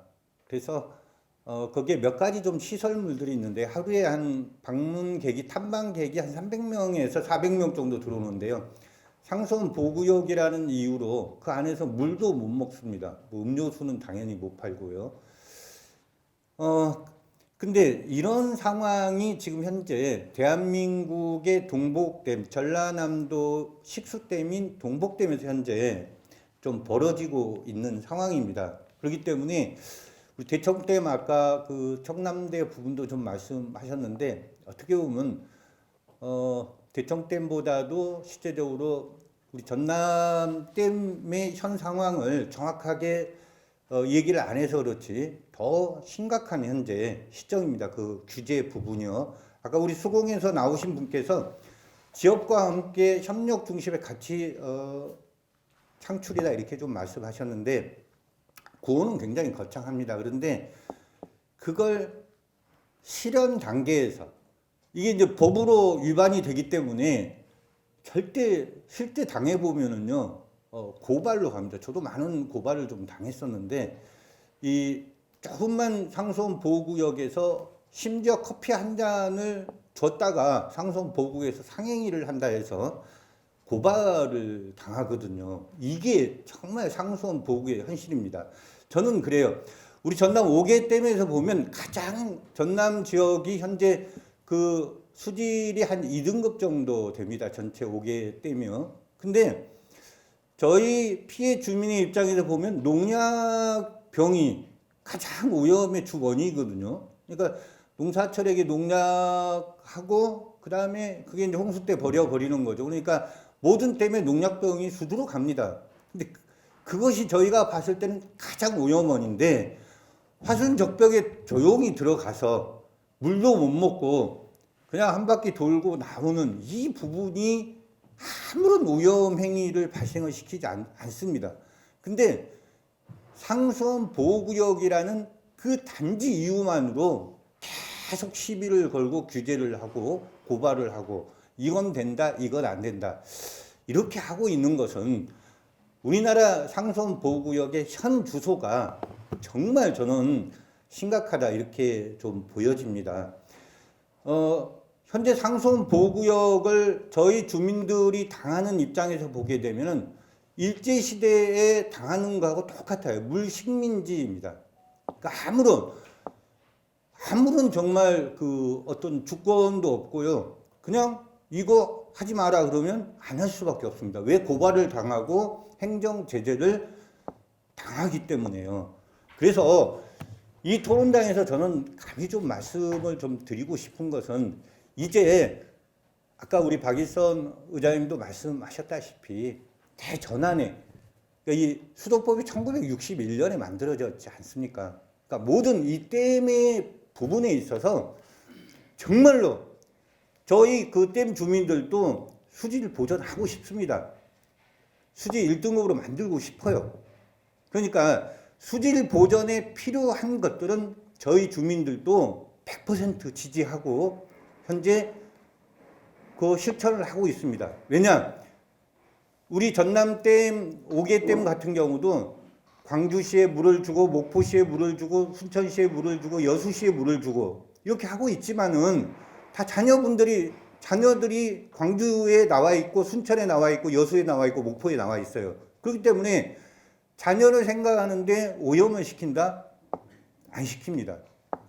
그렇기 때문에 이제 법은 큰 테두리에서 정말 이것이 과연 수질에 오염이 되는가 안 되는가를 정확히 판단해가지고 이 법 자체가 대수술을 가야 될 시점이라고 생각을 합니다. 아까 우리 그 대전에서 오신 분께서 많은 공감이 돼요. 저도 그 환경정비구역에 대해서 상당한 관심이 있습니다. 보게 되면은. 근데 저는 그래요. 우리 전남댐의 모토가 수질 보전 플러스 친환경 댐 활용을 통한 삶의 댐 주변 지역의 주민들의 삶의 질 개선이거든요. 그것을 하려다 보게 되게 되면은 많은 정말 그 상수원 보호구역이라든지 수변구역에서 제약 요건들이 따르는데 저는 그렇게 생각을 합니다. 정말로 이런 행위를 해가지고 이 수질이 오염이 될까? 이런 것들이 굉장히 많아요. 의문이 되는 게 한 반은 되거든요. 그래서 일률적으로 이건 된다, 안 된다. 여기 보게 되면 아까 행락행위, 상수원 보호구역에 그러면 행락행위가 뭔지를 그러니까 제가 상수원 보호구역에서요 커피를 한 잔 건네줍니다. 근데 그것을 상행위라고 해가지고 저를 고발을 하더라고요. 이건 아니지 않습니까? 제가 봤을 때요. 그래서 이런 행락행위 같은 경우도 뭘 도대체 1961년에 행락행위하고 지금 행락행위의 개념은 굉장히 많이 바뀌었는데 그것을 가지고 문제를 삼는다? 이건 안 된다고 봅니다. 마지막으로 좀 정리를 하게 되게 되면은 댐의 유연성이라든지 이런 것 자체보다는 실질적으로 현실적으로 이것이 이 법이 이 조항이 정말 수질 보전에 있어서 도움이 되는가 안 되는가를 좀 기준으로 해서 법이 바뀌어야 된다고 생각하고요. 마지막으로 하나 환경정비구역 지정에 아까 우리 대전에서 오신 분께서 많은 좀 얘기를 해줬는데 100제곱미터에서 200제곱미터를 늘려라 이게 중요한 게 아니고 요즘에 음식점 200제곱미터 하는데 누가 갑니까? 안 갑니다. 좀 하는 김에 좀 크게 좀 할 수 있도록 하고 그 다음에 저희 전남의 모토는 친수 공간 활용 이게 좀 모토이기 때문에 지금 그 환경정비구역 지정 부분이 보면 기존 주택에 한해서 좀 가능하거든요. 거기에 플러스 저는 명승지 그러니까 과거에 명승지도 1970년대, 1980년대는 무자비하게 그냥 조사하지 않고 환경영향평가 이런 것도 없이 그냥 무자비하게 밀어붙여서 댐을 건설했거든요. 그래서 저는 기존 주택 플러스 그리고 명승지 정도는 환경정비구역으로 좀 지정을 할 수 있게 해줘서 조금 상수원 보호구역이 완화가 되고 그리고 정말로 실질적으로 이것이 오염이 되는가 안 되는가를 통해서 규제를 하는 부분이라면 저희 피해지역 주민들도 그 부분에 대해서는 합당하게 생각할 것입니다. 그러나 저희가 봤을 때 한 50% 이상은 고개를 갸우뚱거리기 때문에 정말 농약병 같은 경우는 수거를 안 해가고 둥둥 떠다니는 그 아무런 오염 행위도 안 되는 전기배 띄우는 거 이런 것을 선박 규제 이런 부분은 사안에 따라 가지고 석유로 가는 선박은 규제할지라도 저는 전기배 같은 경우 오염을 일으키지 않는 배는 이제는 허용할 때라고 봅니다. 이상입니다. 다들 비슷한 것 같습니다. 댐 만들 때는 엄청난 국권력 가지고 주민들이 못안해서 일망타진하면서 만들어 놓고 규제는 또 대폭격으로 해서 규제를 엄청나게 해놨는데 그게 이제 한 60년이 지난 지금 시기에 조금만 살게 해달라고 풀어달라고 해도 쉽게 변하지 않는 이게 상당히 한이 맺혔던 게 있는 것 같습니다. 그리고 또 이제 거주 위치에 따라서 똑같은 행위가 일반 도시에 살면 아무도 관심 받지 못할 행위인데 상수원 지역에 살면 범법자가 되는 이런 또 불공평함도 있는 것 같고요. 아까 이제 그 팩트에 근거한 평가가 돼야 되는데 상수원의 배에 띄우는 걸 언론이나 환경단체는 그렇게 합니다. 먹는 물에 배 띄운다고. 그러면 도시민들은 여기에 거부감을 가져요. 그래서 평가를 할 때는 팩트에 근거해야 되는데 주로 이제 우리가 그런 선정된 어휘 표현이나 이렇게 하게 되면 주로 감정만 자극하는 것 같아서 좀 팩트 체크를 좀 더 해서 상수원 오염과 규제 개선에 대한 부분을 접근해야 되는데 너무 감성적으로 접근하지 않나 이런 생각이 들어서 비판자들도 해서 좀 개선할 필요가 있을 것 같습니다. 말씀 잘 드렸고요. 혹시 이제 시간은 다 갑니다만 플로어에서 의견 개진하실 분 있을까요? 네, 우리 이광우 대표님. 저는 팔당에서 왔습니다. 여러분들이 발제를 하는 거 보고 20년 전보다는 그래도 상수원 규제를 바라보는 그 연구자들의 발표의 뉘앙스를 봤을 때 상당히 개선 인식의 전환이 있는 거를 20년 만에 위안을 삼을 수밖에 없는 그런 심정인데요. 정말 패러다임을 바꿔야죠. 그래서 규제 미만이 아니라 규제 이상으로 해야 됩니다. 그러면 수질관리 하지 말라고 그래도 수질관리 대형업소들이 수질관리 안 하겠어요? 영세업자들이 수질관리를 엉터리로 하는 겁니다. 우리 팔당호만 해도 10,000개에서 하나 빠지나 하는 식당과 9,990개가 있어요. 식당하고 모텔하고 빵집, 카페가 그리고 허가만 내놓고 아직 착공도 안 한 게 370여 개가 있고요. 이걸 어떻게 할 거냐 이걸 150평 미만으로 이걸 규제를 해서 이거 단속도 안 돼. 단속반들이 가도 어디에 뭐가 어떻게 빠지고 있는지를 모릅니다. 그리고 하수 처리율은 뭐 거의 다 되는 것처럼 보고 참 답답한 노릇이에요. 그래서 그런 거 싹 없애고 우리는 네이버나 다음 본사를 하나 만들어 달라. 이건 지금 요구를 하고 있어요. 팔당 1급수 됐다고 그랬는데 BOD 기준으로 1급수 만들었다고 했는데 내가 봤을 때 COD하고 질소리는 3, 4등급 아닙니까? 이게 뭔 일인지는 알 수가 없어요. 그래서 이번 기회에 규제 미만을 규제 이상으로 바꾸는 그런 생각을 좀 하면서 그동안 세월이 많이 흘러서 옛날에는 팔당이 제일 중요한 줄 알았어요. 근데 강원도의 맑은 물과 충청도의 맑은 물이 내려와서 팔당이 그나마 그렇게 유지가 된다는 것을 이제 좀 느끼고 있습니다. 그래서 철이 좀 들었죠. 그래서 요즘 열심히 댐 활동을 해서 그런 상류 지역에 제가 무지막지스럽게 잘못한 짓을 반성을 열심히 하고 돌아다니고 있습니다. 그리고 남한강, 북한강의 수량이 그나마 있어서 팔당이 그 정도 유지가 되고 있다는 것에 대해서 감사하게 느끼고 정신 차려야 될 우리 환경부 또 이것을 관리하는 지방자치단체들이 언젠가는 우리의 뜻을 알아줘서 이게 상수원 보호구역 제도가 변화되고 있지 않느냐. 그래서 그 조금 희망 섞인 건 대청호의 수변구역 일부가 폐지가 됐어요. 폐지가. 그거 얼마나 희망 섞인 일입니까? 감사합니다. 우리 최지용 박사님이나 또 여기 토론자로 나와주신 모든 분들께 이만하게 그래도 하신 노력이 좋은 결실로 앞으로 일어나기 바라면서 마무리 멘트는 제가 하겠습니다. 예. 자, 시간 다 됐습니다만 우리 발표자 세 분께 한 1분 정도씩만 토론 얘기 듣고 하실 말씀 있으면 하셨으면 좋겠습니다. 우선 최지훈 교수님부터. 네.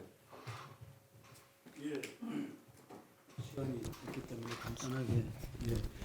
그 규제 개선 관련해서 우리 국무조정실의 그 우리 전 하과장님께서 정확하게 지적을 하셨습니다. 이해 당사자 합의. 예. 팔당 관련해서 중소규모 공단 여러 가지 안을 마련해서 결국 상하로 합의가 안 돼서 결국 실행을 못 옮깁니다. 그래서 그게 가장 중요하고 또 이제 평가를 한다 그랬는데 예를 들어 소규모 일자 하나하나 평가할 거냐는 아닙니다. 그래서 예를 들어서 환경정비구역에 지금은 100인데 그 정비구역 200으로 늘려달라 그랬잖아요. 그죠? 그러면은 환경정비구역에 있는 모든 가옥이 다 음식점을 하는 게 아니거든요. 가옥 수도 퍼센트가 제한이 있습니다. 10%인가요?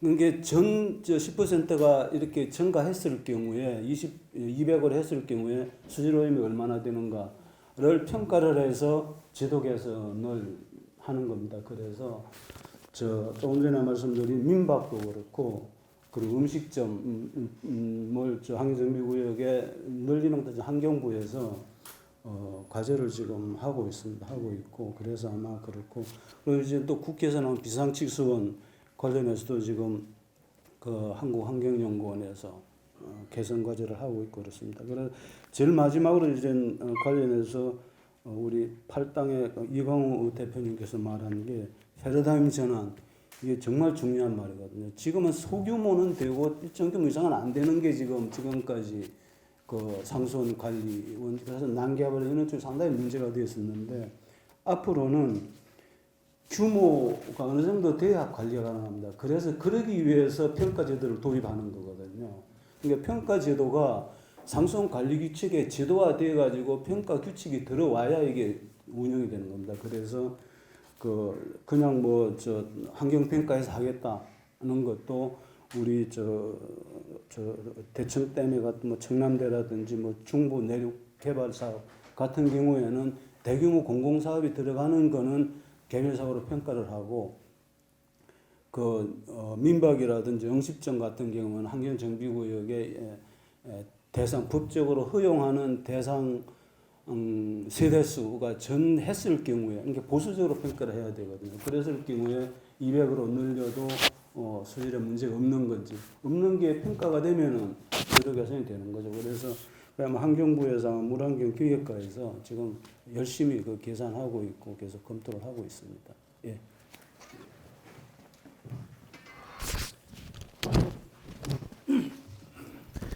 예.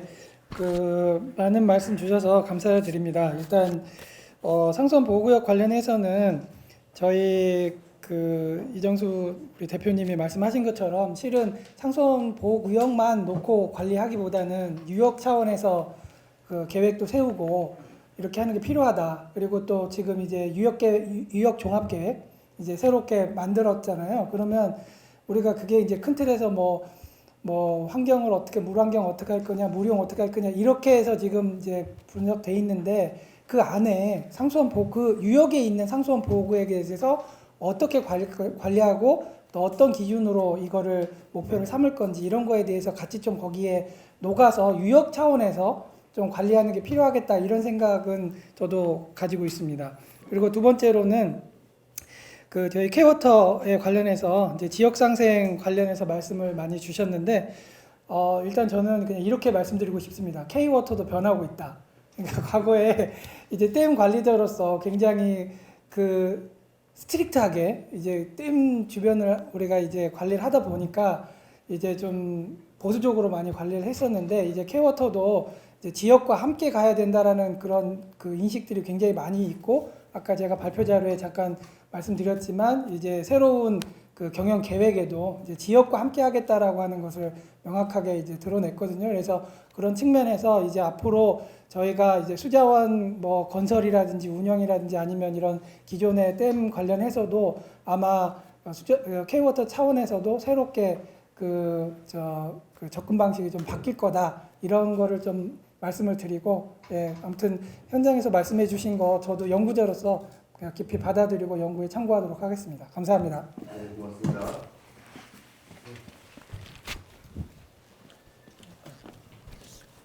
예, 오늘 포럼에 참여하고서 많은 배우분들의 말씀 잘 들었습니다. 저한테 상당히 많은 도움이 됐고요.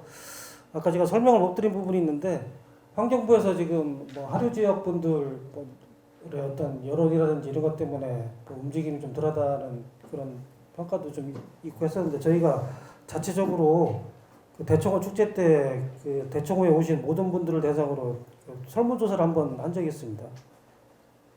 규제에 대한 내용을 설명드리면서 설문했더니 불합리한 규제는 풀어야 된다가 한 40% 나왔었고요.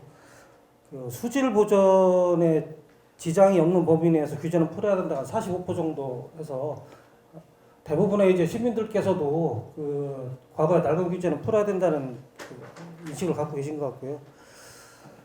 그리고 아마 저희가 이제 이게 구청장님 고향상이다 보니까 저희가 좀 발로 뛰고 있는데 그래서 규제개혁위원회랑도 많은 접촉을 하면서 이 상수원 보호구역에 대한 규제개혁위원회의 어떤 핵심 논의 과제로 정착될 수 있도록 노력을 해서 지금 아마 환경부를 많이 압박하고 있는 걸로 알고 있습니다.